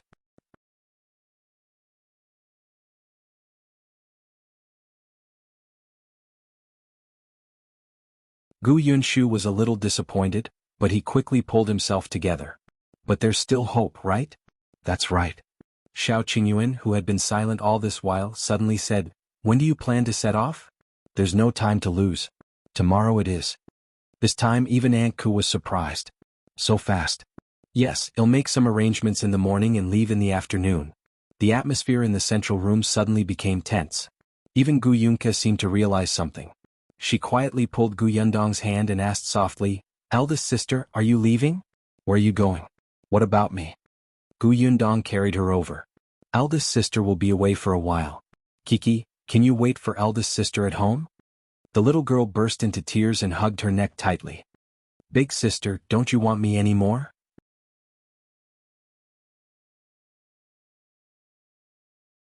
Chapter 238. Explanation. Gu Yundong did not know whether to laugh or cry. She simply carried her out. As they walked, she coaxed her softly, "How can eldest sister not want Kiki? Eldest sister is bringing mother to the doctor. Kiki also knows that mother is sick, right?" The little girl buried her head in her arms, but she still nodded gently. "That doctor is very far away now. Your eldest sister has to bring mother over quickly. This way she can bring mother back as soon as possible. At that time, Kiki will be able to see eldest sister and mother again."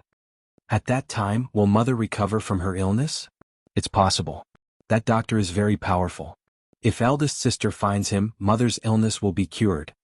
The little girl still hugged her neck tightly, and her sobbing gradually became softer. After a long time she said softly and firmly, "Then eldest sister go. Will be good. They'll wait at home. Independent Illinois also take care of older brother and not make him cry. Yes, Kiki is the best." The little girl lowered her head shyly and muttered softly, "I cried just now. It wasn't very good." Gu Yundong burst out laughing. She looked down at Gu Yunshu, who had been following behind her silently. "If eldest sister leaves, you will be the biggest man in our family. You have to take good care of your sister and study well. If you have anything you don't understand, ask the teacher. If you feel uncomfortable, tell Aunt Ko in time." Don't take off your clothes when you're hot. You'll catch a cold, understand? That's right. Gu Yundong had already thought it through. While she was away, she would ask Aunt Ku to help take care of Gu Yunka, who was staying at home. She thought that Aunt Ku must have had the intention to do that since she delivered the message personally at this time. Yes. The little guy hung his head low and was also in a low mood. Eldest sister was leaving, their mother was leaving, and their father was not around. Gu Yunshu felt that his mission was very important. Seeing that the two children were unhappy, Gu Yundong could not help but secretly sigh. After all, they had been together for a few months and had never been separated. This parting was also sudden, so it was normal for her to find it difficult to accept it. Gu Yundong coaxed the two children as she explained in detail what they should do after she left. Afraid that they wouldn't remember, she simply wrote it down. Anyway, Yunshu knew how to read. In addition, there were many people at home. The two children would not be short of food and clothes.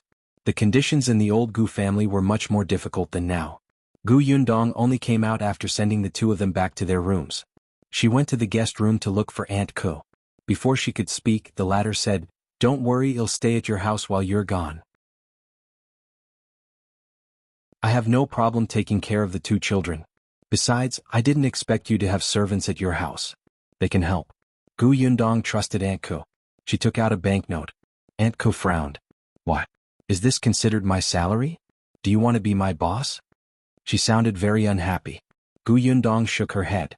"Of course not. This is the cost of food. You have to eat and wear, right? Keep the rest on you for emergencies. I don't know when he'll be back. When the weather warms up later, you still have to buy cloth to make clothes for Yunshu and the rest." Aunt Ku accepted it in satisfaction when she heard her tone. Gu Yundong came out after exchanging a few words with her.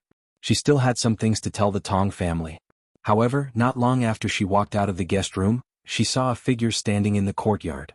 Shao Qingyuan's expression flickered under the night sky, looking a little cold.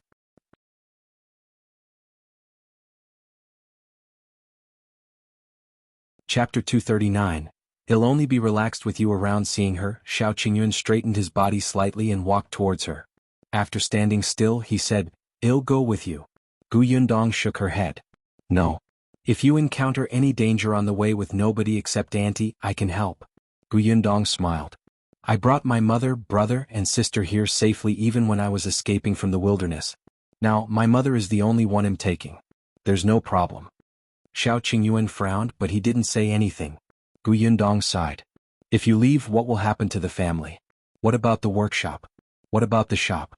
Aunt Ku is not from the village after all. She is not familiar with many things. The Tong family are servants. Although the people in the village don't say anything, there are many people who don't take them seriously. Mr. Qian lives in the county city. If anything happens, he won't be able to rush over in time.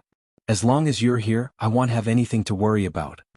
As long as you're here, I won't have anything to worry about." Shao Qingyuan's breathing suddenly stopped and his heart raced. He lowered his eyes slightly and smiled bitterly. This person was always capable. He had already made up his mind to follow her no matter what she said, but he was convinced with just one sentence. He really wanted to seal her mouth. Okay. In the end he agreed. "He'll take care of your family and protect your siblings." "Thank you." Gu Yundong was telling the truth. With Shao Qingyuan's personality, identity, and ability, she was most assured to leave the family matters to him. Without Shao Qingyuan, she was not sure if she could go away so firmly. It was also at this moment that she realized that she seemed to have placed too much importance on him. Gu Yundong could not help but rub the space between her eyebrows. She thought that she had to sort out some feelings and think them through. She took out a lot of banknotes for Shao Qingyuan. "You have to accept this money this time. The orchard will require a lot of money to buy seedlings. Also, you have to come to the workshop to distribute the wages. After the Lantern Festival, you have to find Uncle Feng to build your own workshop. I've already drawn the specific blueprints. I'll give them to you later. You and Uncle Feng can discuss it." Gu Yundong looked up. "In short, you're in charge of everything here." "Okay." As they were leaving tomorrow, Gu Yundong spoke a lot. After Shao Qingyuan finished giving instructions, she went to the village chief Chen Liang's house and said that she would be away for a while. After that, she returned to pack her luggage. Actually, there wasn't much. There were only some clothes and shoes in her bag. The rest were all in her spatial storage. After going through everything, she returned to her room to sleep. The next morning she got up early again and went to the kitchen to make a lot of good food. Then she took some and put them into her spatial storage without anyone knowing. Her spatial storage could preserve freshness, so she could eat warm food on the way. She was not in a hurry to leave. After the two children got up and bade them farewell, she brought Madame Yang into the carriage under their reluctant gazes. Madame Yang didn't know what to do at first. It was only after Aunt Ku patiently explained it to her last night that she vaguely understood half of it. Tong Shuitao had wanted to follow them to take care of their clothes, food, accommodation and transportation, but she was rejected by Gu Yundong. She would definitely have to use the spatial storage a lot along the way. Forget it. Besides, she and Madame Yang were already missing from the team who processed white sugar. Every worker counted. When Gu Yundong drove the carriage to the county city, the city gate had just opened.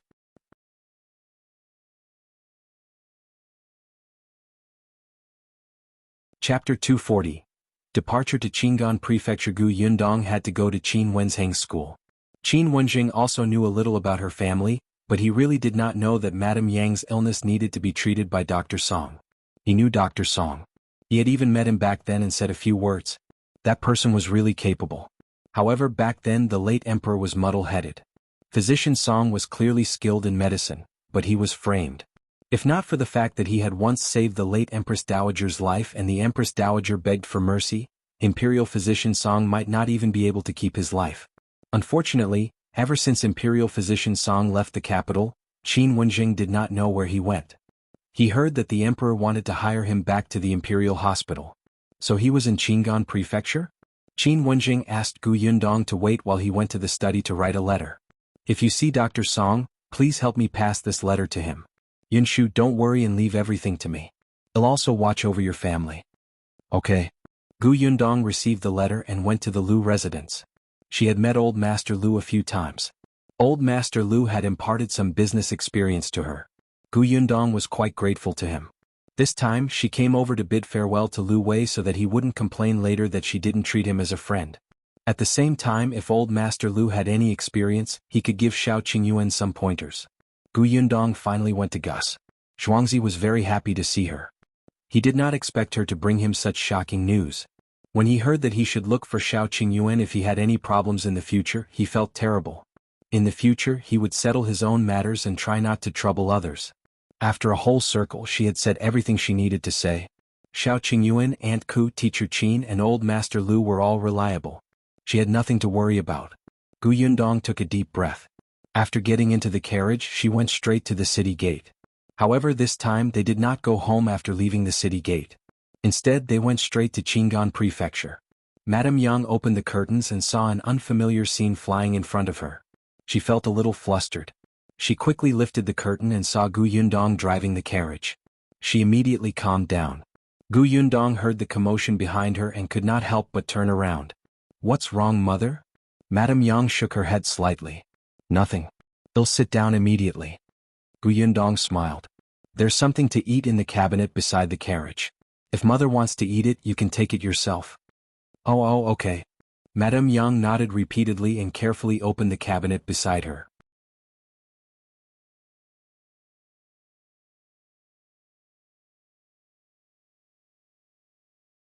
Chapter 241. Seeing Gu Yundong's foolish smile, this was a small town with a small population. There were only 2 or 3 good inns in the town. Gu Yundong chose a rather lively inn and she only booked an upper room. When she was out, she naturally had to stay with Madame Yang. The day before, she slept late and woke up early. After dinner, she fell asleep as soon as she touched the pillow. On the other hand, Madame Yang was a little unaccustomed with her eyes open. Ashu and Kiki weren't around, but Dong Dong was fine. Madame Yang turned sideways. She did not move, afraid that she would disturb Gu Yundong's rest. She just looked at her gently. Seeing that Gu Yundong had kicked the blanket away, she hurriedly covered her again nervously. Gu Yundong was a light sleeper when she was outside. She suddenly opened her eyes. Madame Yang immediately became helpless. Did I wake you up? I just wanted to cover you with a blanket. You'll catch a cold. Gu Yundong's expression immediately softened. She looked at the blanket on her body and said in a low voice, It's okay. Go to sleep. Okay. This time, Madame Yang obediently closed her eyes and tried her best to fall asleep. Gu Yundong could not help but smile. She felt warm all over. Although her mother was innocent, she loved the children very much. She really hoped that they could successfully find Dr. Song this time and get him to treat her mother's illness. Her journey had been quite smooth. She hoped that this smoothness would continue. Gu Yundong closed her eyes and fell asleep quietly. The next morning the two of them got up early and set off again. It was a long journey from Yongfu village to Qing'an Prefecture, and it was impossible for the horse to speed up every day. Even if they could take it, the horse could not. When she left home, the two little guys reminded her repeatedly to take good care of Wind Chaser. Therefore Gu Yundong would be slow for a day if she rushed for 2 days. Dr. Song had only set off 2 days earlier than her.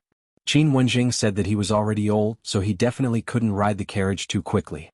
Otherwise he would fall sick. She should be able to make it. After 5 to 6 days they were almost halfway through the journey. They would not always coincidentally encounter a town or county city and be able to stay in an inn. Sometimes when it was dark and they happened to arrive at a village, they would stay here for the night. Just like this village called Fugueo village. It was quite fitting to call it a rich village. This village was much better than Yongfu village. After all, the village was close to the official road and there were many guests coming and going. There were even people selling snacks at the entrance of the village. Therefore, when Gu Yundong's carriage drove into the village, the adults who passed by only looked at it in surprise. Only a few children followed behind happily as if they were joining in the fun. Gu Yundong went to look for the village chief directly. Hence, this Fugue village was not called for nothing. It was obvious that the village chief was much smarter than Chen Liang. He mentioned a bunch of benefits of the village so that he could raise the accommodation fee. Gu Yundong lived in the village chief's house. It was also a green brick house with many rooms. It was not a problem to vacate one of the rooms for Gu Yundong and her mother. They even included breakfast and dinner.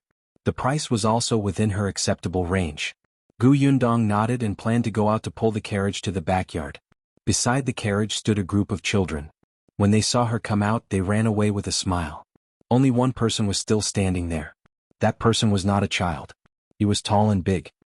He tilted his head slightly and smiled foolishly at Gu Yundong. However, when Gu Yundong saw the person's face clearly, her pupils constricted and she was stunned on the spot.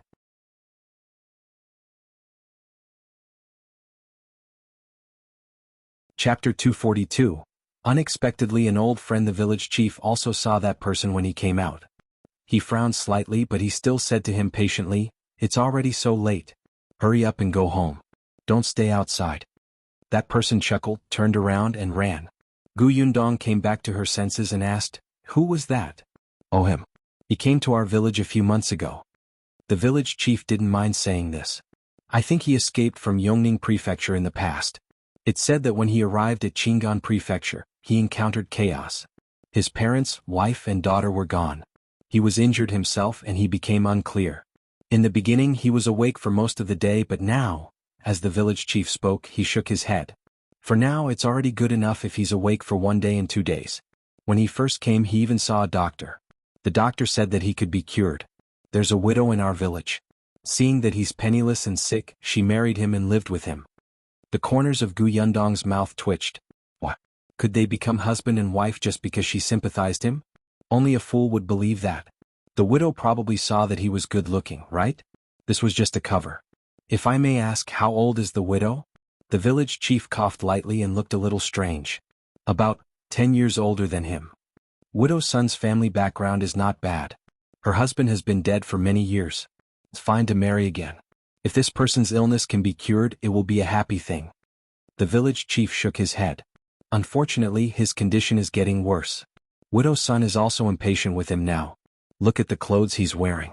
So, Gu Yundong realized that the village chief was very nosy and open-minded. She knew that many villages did not allow widows to remarry, such as the old Gu family. Did that man say his wife and daughter were dead? The village chief nodded. Yes, he said it when he was sober. He was quite sad. You seem to be very curious about his affairs. What? Do you know him? Gu Yundong shook her head decisively. No. The village chief had already led them to the backyard. He instructed his wife, Madame Jiang, who was tidying up the guest room, "Take care of Miss Gu and Madame Gu." Madame Jiang agreed and asked Gu Yundong with a smile, "Where are you going and what are you going to do?" Gu Yundong answered casually, but she looked a little dazed. She did not expect to meet Fu Ming here. He had become a fool. Although her mother was also ignorant, her mother only did not understand and think about some profound things. As long as others explained it to her in a simple manner, she would be obedient and do it. However, the Fu Ming just now had a silly smile on his face. He was like a person who could not take care of himself. There was also the matter of his parents, wife and daughter dying. She did not expect that the last time she met her aunt would be that time outside Qing'an Prefecture city. Yundong did not feel guilty at all. Those who wanted to harm others would always be harmed. If it had been her eldest aunt's family back then, she would definitely have taken them away and protected them. Miss Gu, rest for a while. They'll call you again after dinner. Madame Jiang's voice pulled her back to her senses. Yundong put Fu Ming's matter to the back of her mind and smiled at Madame Jiang. All right, thank you, aunt. Madame Jiang shook her head and left the guest room. However, as soon as she left the house, she immediately ran to her room to look for her man in a hurry, looking mysterious.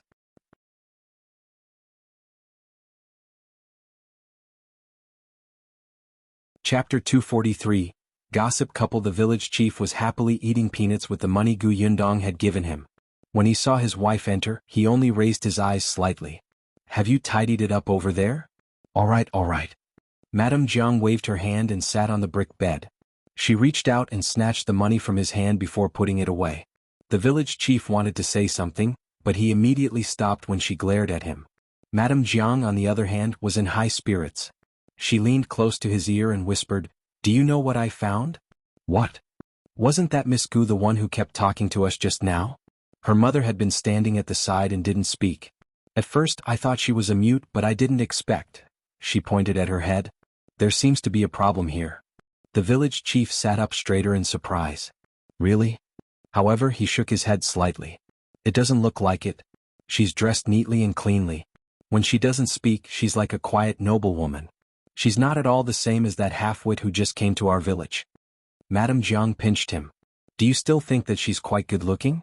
You were looking so carefully." The village chief hurriedly shook his head. "I didn't." As he spoke, he touched his chin. "I was wondering why that little girl kept asking me about Fu Ming. It turns out that her mother is also sick." Madame Jiang also ate a peanut. "But it doesn't look as serious as Fu Ming's. I heard her speak like a child. She's quite obedient. When she asked you, her tone was gentle. If you don't pay attention to her expression, she's really like a noblewoman. She dresses well too." "Look, you said that too. Then why did you pinch me just now and blame me for looking at her?" Madame Jiang glared at him fiercely. "I can look, but you can't. She's a woman. As a man, you're a lecher if you look at her." The village chief said weakly, "She's staying at our house.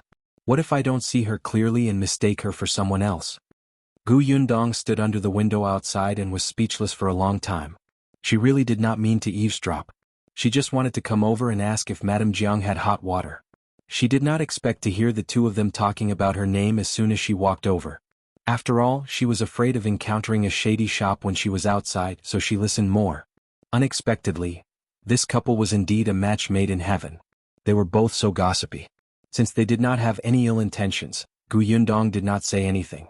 She only stepped forward slightly and called aunt when she was far away. Other than the gossip factor that had been burning, Madame Jiang was not bad in other aspects.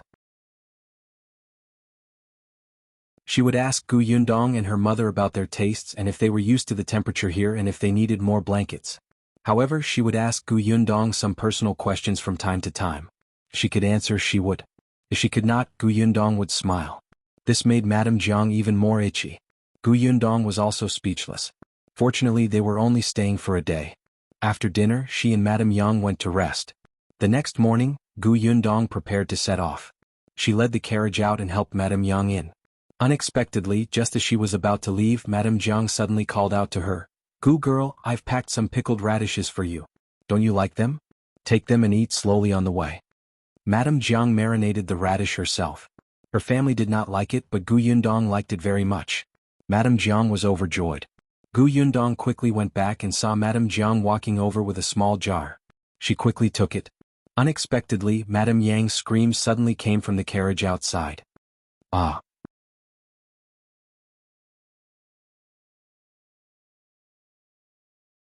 Chapter 244. Your Uncle Yundong's heart skipped a beat. She retracted her hand and ran out, lifting the curtain of the car. Madame Yang was huddled in the corner of the carriage, looking at a sloppy man squatting opposite her in horror. The man's back was facing the door. Gu Yundong did not even look at him and pulled him down. With a thud, the man fell to the ground with a heavy thud. Gu Yundong ignored him and hurriedly got into the carriage. She hugged Madame Yang and patted her back. "It's all right, mother. It's all right. Don't be afraid. I'm here." Madame Yang took 2 deep breaths and quickly calmed down. "I'm fine, Dong Dong. I'm fine. I'm not worried." Only then did Gu Yundong let go. Seeing that she had a gentle smile on her face, her hair was not messy, and her clothes were neat, Gu Yundong felt slightly relieved. She had just turned around and entered the door. Madame Yang must have just been shocked by the sudden appearance of the man and was not injured. Only then did Gu Yundong jump out of the carriage. At this moment, the village chief and Madame Jiang had also come out. They immediately saw Fu Ming, who was lying on the ground clutching his leg and moaning. Gu Yundong also saw the person clearly and was immediately shocked and furious. She turned around and saw a wooden stick in the corner. She picked it up and was about to hit him. The village chief quickly stopped her. Gu girl, calm down. This is a fool. His mind isn't clear. He probably went up curiously when he saw the carriage. We can't hurt anyone." Madame Jiang put down the small jar. When she saw Madame Yang get out of the carriage, she quickly brought her behind Gu Yundong and said, That's right. Don't be rash. Look, your mother is frightened. You can't hit someone in front of her." Gu Yundong snorted. She even dared to kill someone in front of Madame Yang when she was escaping.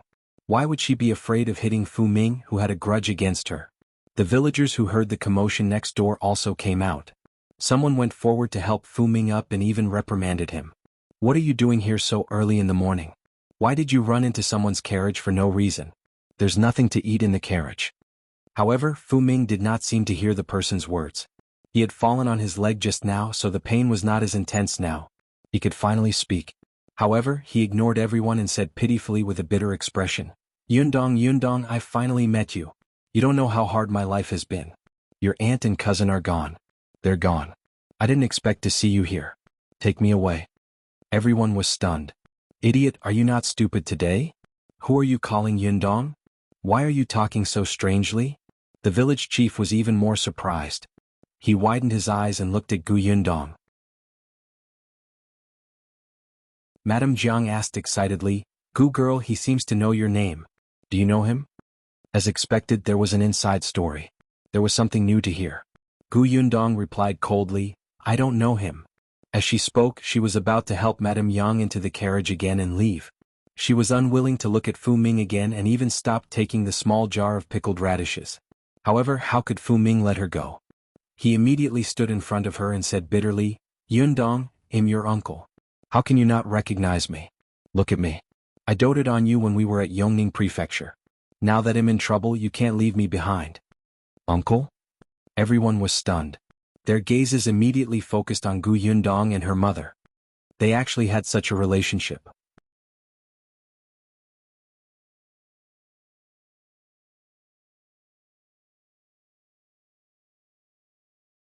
Therefore, he felt that although she was good-looking, she was still not as good-looking as Gu Chuyue. However, now that he looked at Madame Yang, who had already cleaned up, he actually felt that Gu Chuyue was a little ugly. Compared to Widow Sun, the difference was like heaven and earth. Even if there was something wrong with her brain, she looked good, right? But Gu Yundong was infuriated by his words.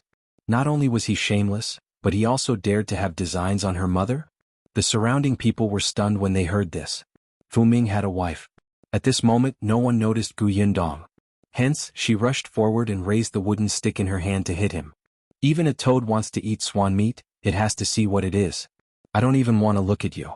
My little aunt will come to look for me in the middle of the night? Let her come. They'll make her soul dissipate.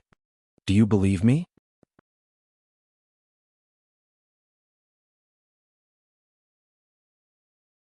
Chapter 246. Madame Yang takes action. Gu Yundong was merciless. Everyone was stunned. This young lady was so young, but she was so cruel. Madame Jiang watched her attack excitedly. However, as the village chief's wife, she still stopped her when she saw her fellow villager being beaten up. However, no one could stop the invincible Gu Yundong, especially after what she had said. Just listen to it.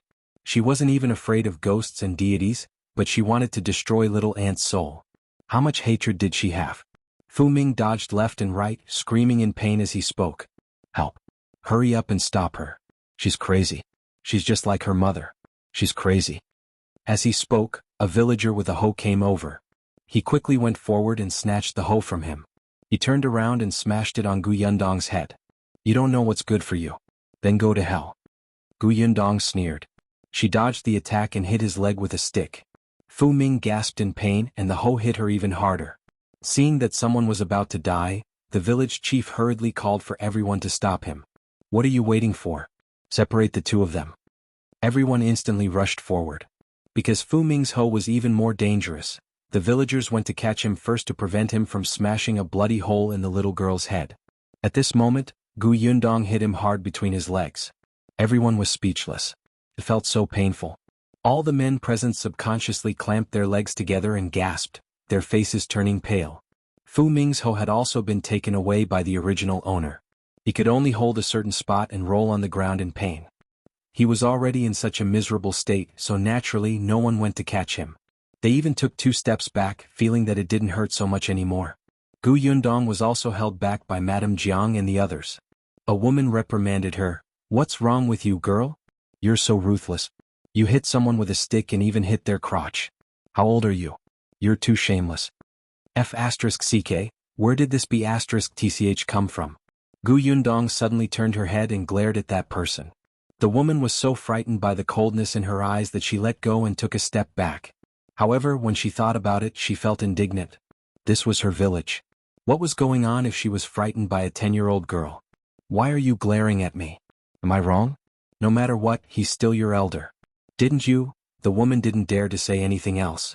In the end, she muttered and left. Fu Ming is right. Look at how fierce she is. She's a lunatic. The others did not dare to say anything. Madame Jiang quickly comforted her. All right. It was that Fu Ming who spoke nonsense. He's not clear-headed. Don't mind him. Gu Yundong did not want to argue with him. Wasn't she going to pretend that she did not know him and leave when she saw him this time? But this B***tch insisted on coming to find trouble. Was it her fault? Gu Yundong was stopped and no one was beside Fu Ming. Therefore, no one noticed that a figure had passed by with a stone and smashed it towards Fu Ming's head. Who asked you to bully Dong Dong? Ah, Fu Ming grunted and fell silent. Everyone was stunned. Gu Yundong's eyes widened.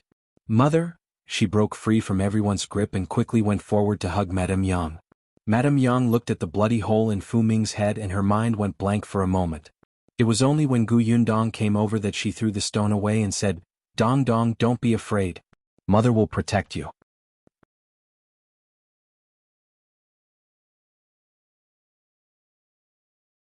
Chapter 247.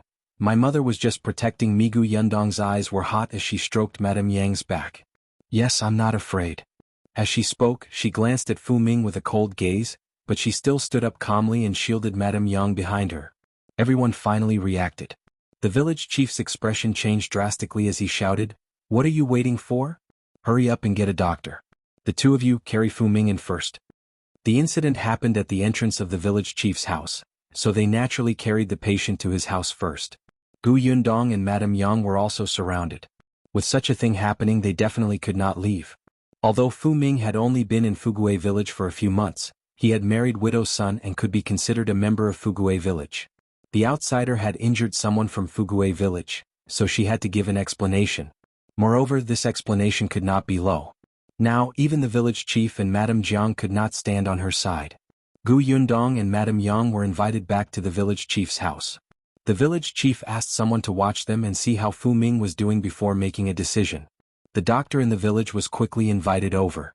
He checked Fu Ming. Fortunately, he was still alive. Madame Yang was not very strong and the stone was about the size of a fist. Although it had a sharp edge, it was not fatal. It was just that there was a lot of blood. It looked very scary. However, he had been unconscious all this time. They did not know what would happen.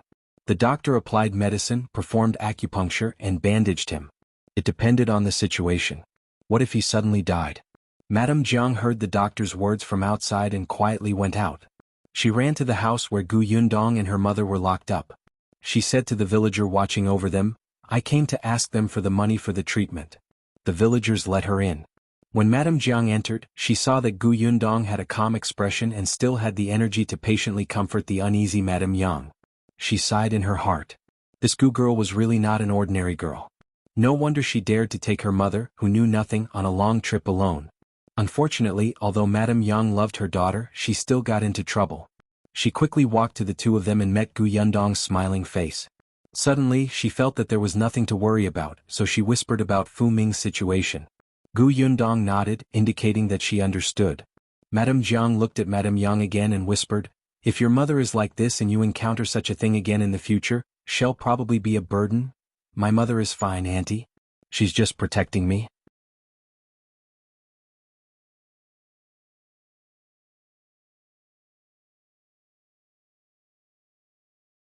Chapter 248, Gu Yundong is easy to bully?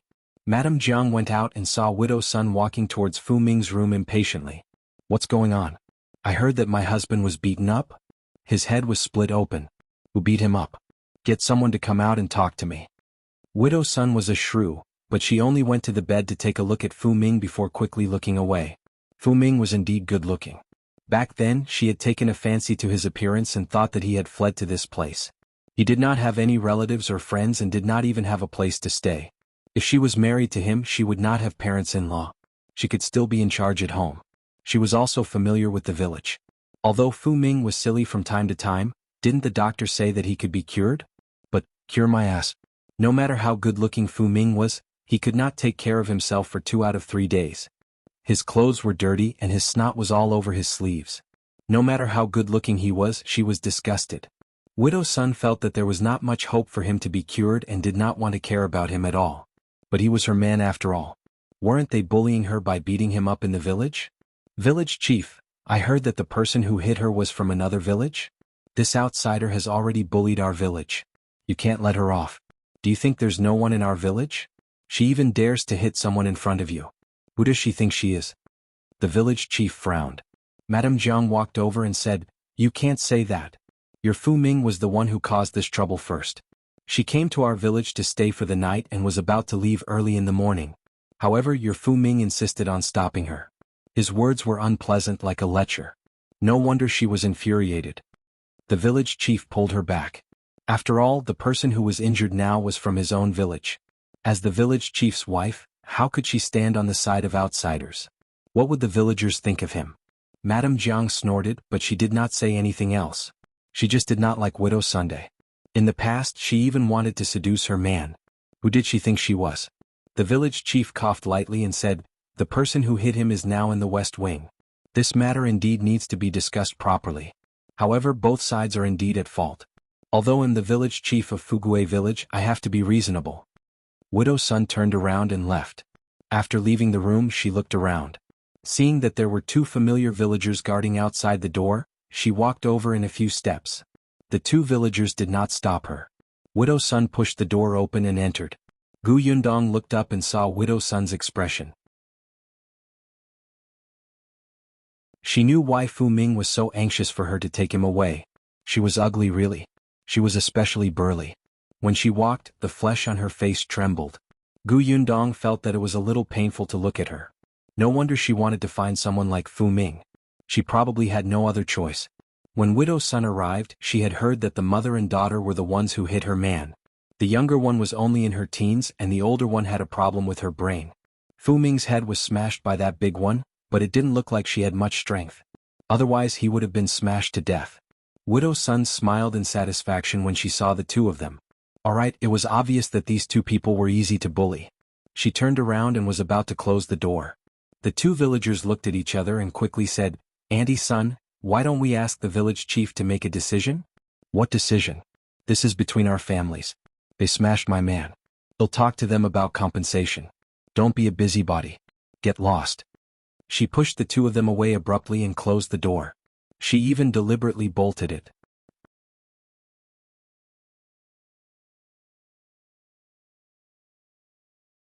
Chapter 249, Blackmail. Gu Yundong narrowed her eyes at her. Widow Sun had a scheming smile on her face. Her eyes were narrowed into a line, as if a lump of fat had been pressed into a crease. Widow Sun walked around the mother and daughter.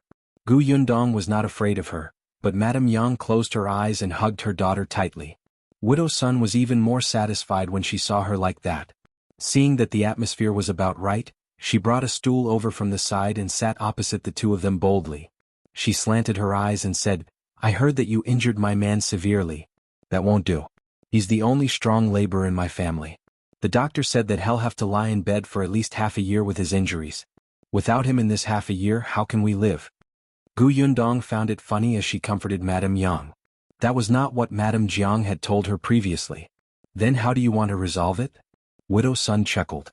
Of course you have to pay some money. She knew that this mother-daughter pair had driven a carriage over. Although her family's conditions were not bad, they could not bear to use money to buy a carriage. At most they would buy 2 caddies of meat to eat.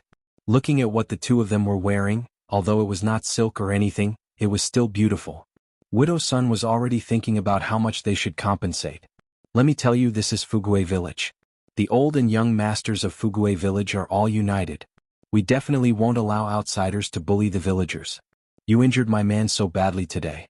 Without my approval you won't be able to leave this village. I'm not that unreasonable. As long as you talk nicely and apologize, compensate and satisfy me, you can leave safely. So, let's calculate now how much silver you have to compensate.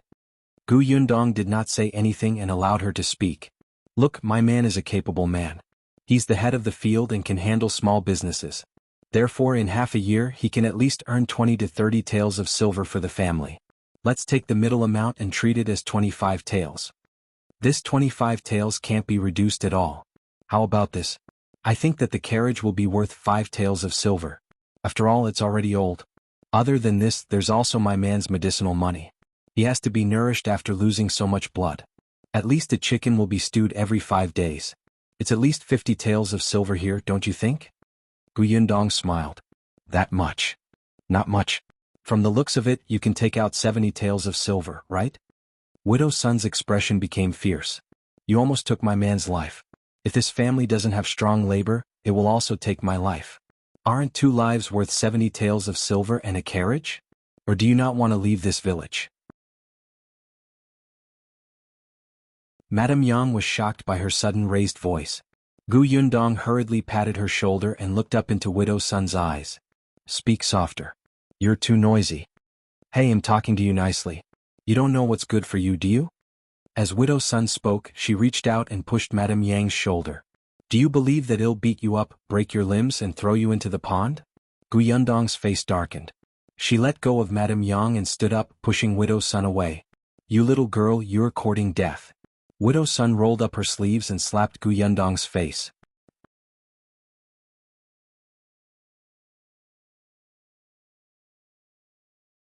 Chapter 250. Counter Blackmail. Gu Yundong kicked her knee. Widow Sun stumbled and fell to her knees. Gu Yundong took the opportunity to cover her mouth to prevent her from calling out to the person at the door. Then she kicked her twice and placed a dagger on her neck. Widow Sun held her breath. She had wanted to grab Gu Yundong's hand but did not dare to move. The dagger was cold and sharp. If she had moved a little, her neck would have bled. At this moment there was a knock on the door and Madame Jiang's voice. Widow Sun, don't mess around. Come out and talk. Andy, we're fine. We'll go out in a while. Gu Yundong spoke first. She let go of Widow Sun's mouth and wiped her saliva on her clothes in disdain. She said to Widow Sun, who was about to say something, Don't scream. If you scare me, my hands will tremble uncontrollably. Widow Sun wanted to nod, but she did not dare to. She could only say softly, You don't be rash. Killing is illegal. You will go to prison. Think about it. You're still so young. If you go to the prison, it will be difficult for you to get married in the future. Gu Yundong nodded seriously. Isn't that so? So eat this. Before Widow Sun could understand what she was saying, she felt as if something had been stuffed into her mouth. Gu Yundong's knife approached and she lifted her chin. She swallowed it. Then her eyes widened. You, what did you feed me? Poison my Lisu. Omnipotent medicine. Gu Yundong had already moved the dagger away. Widow Sun hurriedly bent down and grabbed her throat. She vomited for a long time, but her face was red and she could not vomit. She looked at Gu Yundong with reddened eyes. You want to kill me? Of course not. I have no grudge against you. I was just frightened by you. I was afraid that the villagers would not let us leave, so I could only poison you first and treat you as a hostage. When we leave, I will naturally tell you the way to detoxify the poison. Widow Sun opened her mouth and wanted to call the people outside, but she was afraid of death. What if she angered this person and this person didn't tell her how to detoxify the poison? Gu Yundong looked at her expression and confirmed that she was a person who was very afraid of death. Previously, when Changfu was fed with my lisu, he would at least be suspicious. It took her a few scares to bend him. However, when she said that it was poison, the one in front of her immediately believed her without any doubt. Widow Sun glared at Gu Yundong angrily.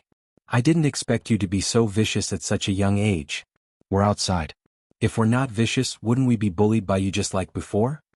Gu Yundong squatted in front of her. Now, it's time to talk about my compensation. What compensation do you want?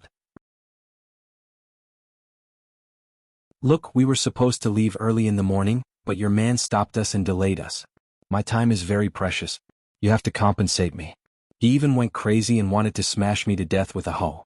I'm still so frightened that my heart is beating wildly. You have to compensate me. Also, you threatened and pushed my mother just now, scaring her. You must compensate for that too. I'm kind-hearted and don't want much. Just take out all the silver on you. She couldn't possibly go to Widow Sun's house. She didn't have the time. Widow Sun did not want to give it to her, but she was poisoned.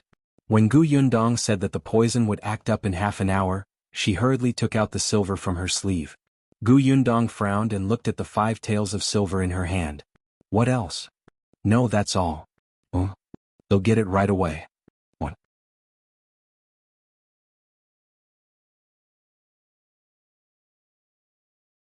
Chapter 251. Fu Ming wakes up. Gu Yundong saw her sitting on the ground, pressing down on the fat on her stomach. She took off her shoes with some difficulty and took out a banknote worth 5 taels from under her shoes and handed it over. Gu Yundong was speechless. Damn it, her eyes hurt from the smoke. Madame Yang quickly went forward and covered her nose. Dong Dong, come here. She's releasing poison. Gu Yundong felt that her mother's words were very vivid. She immediately waved her hand. Keep it well. I don't want it. It was too smelly. There was nowhere to put it. Widow Sun hurriedly stuffed the banknotes back into her shoes and put them on. Gu Yundong frowned. She had spent so much effort and wasted one of her Mylisu pills, but she had only received 5 taels of silver. Widow Sun glanced at her. You can give me the antidote now, right? What are you thinking about? Gu Yundong snorted. Get up. Go out and tell the others to let us go. When we leave safely, we will naturally tell you the way to detoxify the poison. Widow Sun was angry, but she did not dare to say anything. She did not know if it was a psychological effect. She felt that her body was in so much pain. Could it be that there would be other pain before the poison acted up? She did not dare to delay and hurriedly got up to open the door. Just as the 2 people at the door were wondering why there was no movement inside, they saw Widow Sun come out with a dark expression. The village chief and Madame Jiang were also outside. Seeing her come out, Madame Jiang hurriedly entered the house to take a look. Gu Yundong was bringing Madame Yang out. Seeing that the 2 of them were fine, she heaved a sigh of relief. On the other side, the village chief was lecturing Widow Sunday. I've already said that I'll handle this matter. Why are you adding to the mess?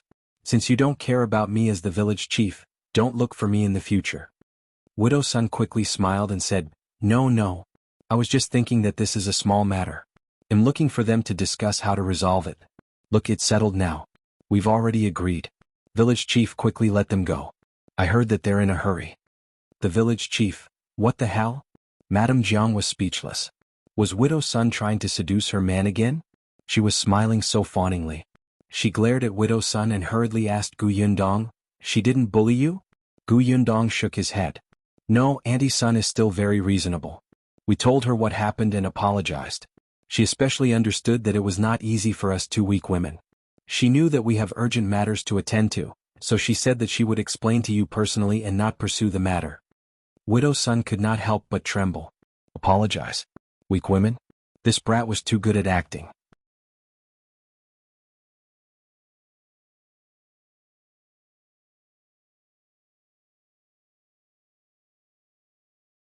Chapter 252. Departure. The village chief hurriedly went in to take a look. The others also went over one after another. Gu Yundong did not really want to go, but Madame Jiang dragged her there. There were 2 thick layers of bandages on Fu Ming's forehead. At this moment, he opened his eyes and looked at the person standing by the bed. In the end, her gaze landed on Widow Sunday. Widow Sun frowned. This bastard had better not cause trouble at this time and not let the Gu family's mother and daughter leave. She still had to detoxify the poison. In the next moment, Fu Ming suddenly curled his fingers and chuckled. "Wife, I'm hungry." Everyone saw that he had become a fool again. They couldn't ask for his opinion now, so Widow's son had the final say. Since she did not mind and there was nothing wrong with Fu Ming, they could not hold on to two weak women. Besides, it was indeed Fu Ming who provoked her first. She was about to leave, but he insisted on stopping her and saying something inappropriate. The villagers left one after another. Widow's son was very anxious. She asked Yundong, "You guys should leave quickly too." "All right, we're leaving soon." They had indeed wasted a lot of time. Today they were going to speed up again. Seeing that there was no problem, Madame Jiang quickly carried the small jar out to her. "Here, take it. If you pass by here again in the future, I'll marinate another jar for you. It won't take much effort." "Thank you, Aunt." Yundong had left a small bag of white sugar in the house. The village chief and Madame Jiang treated them well. Even if such a thing happened, they did not speak ill of them. Madame Jiang even tipped them off and helped them criticize Widow Sunday. White sugar was indeed expensive outside, but this was the most she had now. It was not shabby to give it away. Widow's son was extremely anxious. Why was he still talking at a time like this? Was there no end to it? Madame Jiang glanced at her suspiciously, but Yundong smiled and got into the carriage. Widow's son had been following beside the carriage. When Madame Jiang could no longer see them, she asked, "Where's the antidote? Do you think I'm stupid to give it to you without leaving the village?" Yundong sat on the shaft of the carriage and said slowly, "Wait here for half an hour. When the time comes, I'll write a method to detoxify the poison and place it under the second tree at the entrance of the village. I'll press it with a rock." "But I can't read." "Can't you find someone you know to read to you? Anyway, it doesn't matter if others see the antidote." Widow's son could only stop in her tracks. "You have to keep your word." "Of course. You've already let me go. Wouldn't I be courting death if I harmed your life again?" Yundong shook the reins and the carriage immediately sped up.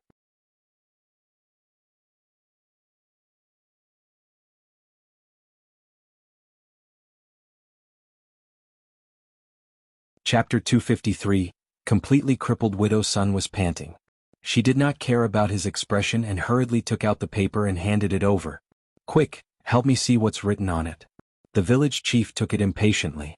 "Ha," he said. The words on it were written with charcoal, just like the note Madame Jiang had brought just now. He raised his head and glanced at Widow's son strangely. The latter was extremely anxious. "Why are you looking at me? Hurry up and read it. Can't you be a little nicer when you're begging?"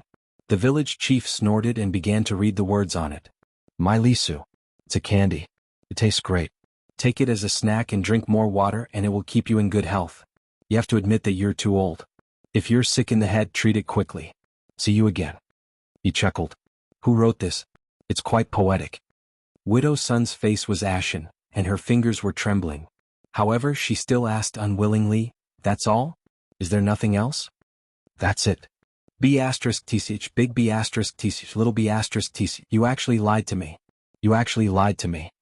Widow's son snatched the paper from the village chief's hand and tore it into pieces. She was still angry and stomped on it a few more times, almost creating a hole in the village chief's soil. The next moment she suddenly raised her head and asked with a grimace, "Who are that mother and daughter surnamed Gu? Where do they live? Where are they going?" The village chief frowned. "How would I know? How could you not know?" Madame Jiang said angrily, "Be reasonable. She's only here to stay for the night. She left immediately after the night. Why would she tell us these things?" "Ah!" Widow's son screamed, turned around and ran out. She had to ask Fu Ming. Fu Ming must know where the mother and daughter lived in Yongning village. He must know.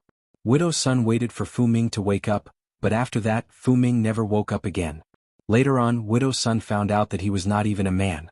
She was so angry that she smashed more than half of the pots and pans in the kitchen. That day, the doctor was only in a hurry to help Fu Ming look at the wound on his head. At that time, the blood flow was so shocking that even the surrounding people forgot that he had been hit by Yundong in the crotch. When Fu Ming woke up, he became a fool again. He only felt uncomfortable down there and didn't know how to say it. As a result, he delayed the treatment and became a cripple in some aspect. Widow's son couldn't take it anymore and chased Fu Ming out. However, even though Fu Ming was retarded, he still remembered Widow's son's house. He could find it himself. He even became irritable. If Widow's son chased him away again, he would hit her. Then Widow's son starved him and kept him cold. She tried to trick him into leaving Fugue village.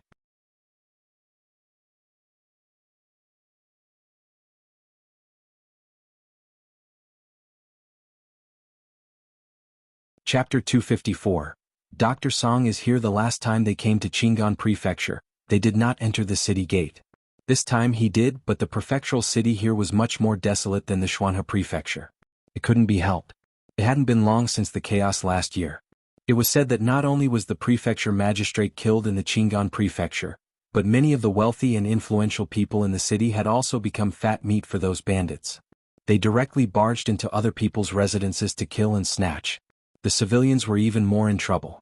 Those who dodged quickly escaped, but those who did not could only be killed when they encountered those inhumane bandits. The refugees only snatched things, but it was also easy to get into conflicts. Many of them were killed or injured. That chaos had caused the Qing'an Prefecture to suffer heavy losses. Yundong led the carriage all the way and saw that many shops on the street had been destroyed and had to be renovated. There were many stalls along the way. Yundong bought some food for Madame Yang and inquired about the location of Huimin Medical Center. Huimin Medical Center seemed to be quite famous. Soon, someone pointed ahead and said, "Walk to the end here and turn left. You'll reach it after walking for a while." Yundong thanked him and sped up. She did not know if Dr. Song was in Qing'an Prefecture. She hoped that he had already arrived and that he had not left. When they arrived at Huimin Medical Center, Yundong saw that there were many people waiting outside. A waiter saw her and quickly asked her to park the carriage at the side before queuing up. Yundong saw that her carriage was blocking the way, so she quickly led it to the side and parked it. Then she brought Madame Yang to the shop assistant's side. "Little brother, I'm looking for the shopkeeper of your medical center." The waiter was stunned for a moment. He looked at Yundong, who was half a head shorter than him. "Little brother?" The shop assistant tried his best to ignore the way she addressed him. He coughed lightly and said, "Who are you? Why are you looking for our shopkeeper?" "I came from the Xian'er Prefecture. Doctor He introduced me." As he spoke, Yundong took out a letter from his sleeve. "This is Dr. He's personal letter." The shop assistant knew that there was a Dr. He in the Xian'er Prefecture. He had been here last time. He hurriedly led Yundong inside. "Wait here for a while. I'll go look for the shopkeeper." With that, he took Yundong's letter and ran to the backyard. After a while, the shop assistant came out. "Our shopkeeper invites you in. Follow me." Yundong brought Madame Yang and followed the shop assistant into the backyard. The manager of Huimin Medical Center was a middle-aged man in his 40s.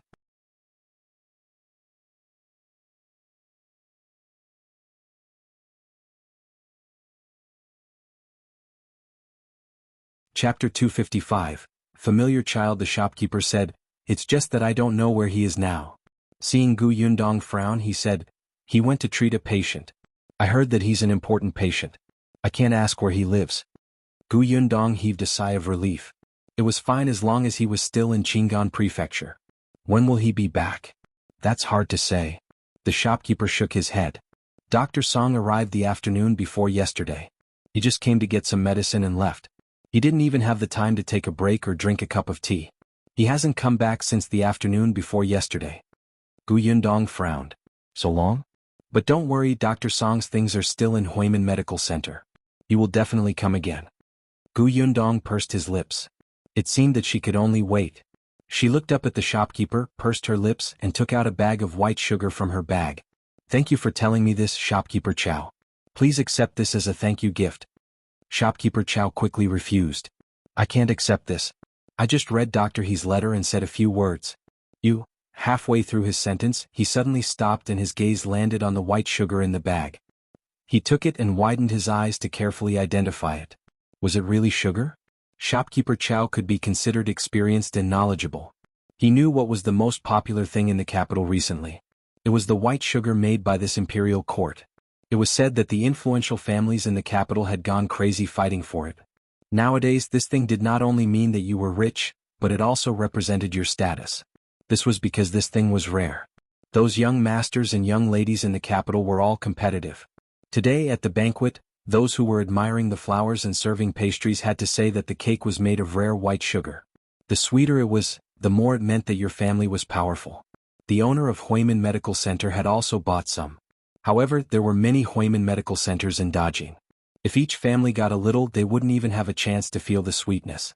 Shopkeeper Chao had kept the white sugar very well, but he did not expect this girl to take out a bag with one hand. There should be at least 2 caddies inside, right? If this girl gave him money, he really wouldn't accept it. But sugar, Shopkeeper Chao was in a dilemma. Gu Yundong naturally saw the change in his expression, so she added, "Actually, I still want to ask Shopkeeper Chao for a favor. They'll go to the inn next door to get a room later. If Dr. Song comes back, please ask the staff in the medical center to inform me immediately. What do you think?" "Sure, of course." Yes, now he could accept the white candy in peace.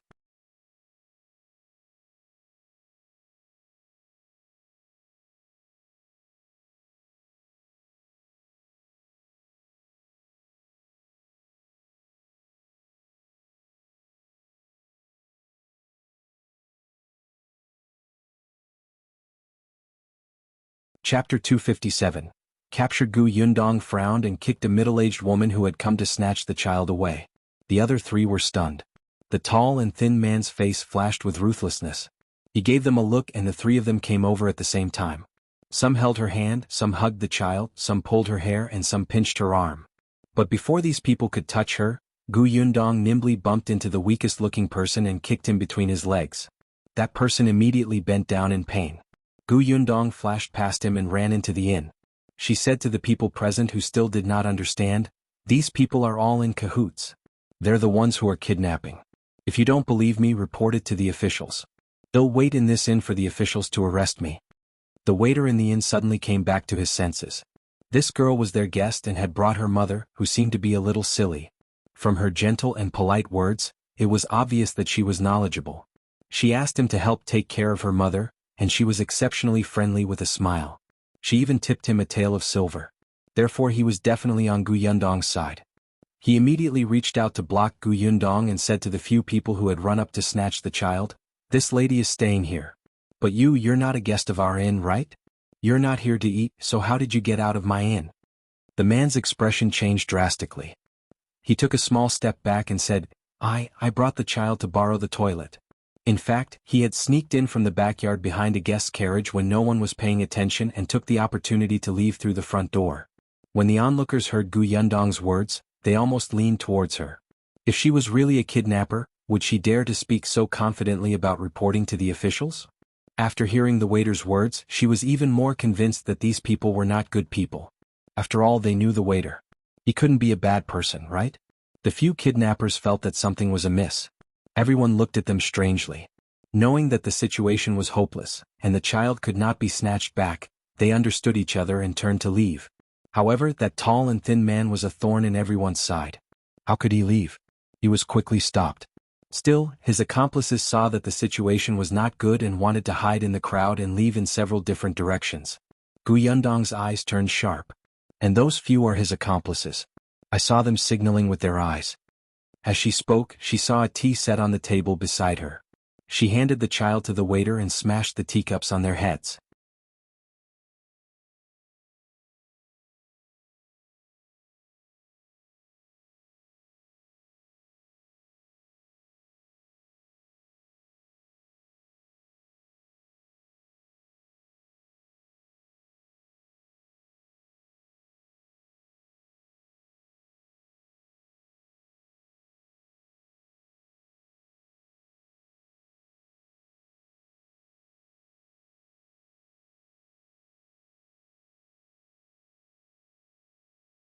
Song de Jiang lowered his head as if he did not see or hear Shopkeeper Chao. He only muttered something. Shopkeeper Chao could not help but swallow his saliva. He tried again and said, "Dr. Song? That girl is outside. Her mother's condition is quite serious. I pity her filial piety. Aren't you annoying? Why should I treat her mother? Can't you see that I'm annoyed? Get lost." Song de Jiang raised his head. He was fierce and irritable. His eyes were a little bloodshot, and he looked like he had not slept well for the past 2 days. Shopkeeper Chao was scolded badly. He wiped his face and was about to leave. However, after all, he had accepted the girl's sugar. Before he left, he still said, "That girl was introduced by Dr. He from the Xuanhe Prefecture. There's also a handwritten letter from Dr. He."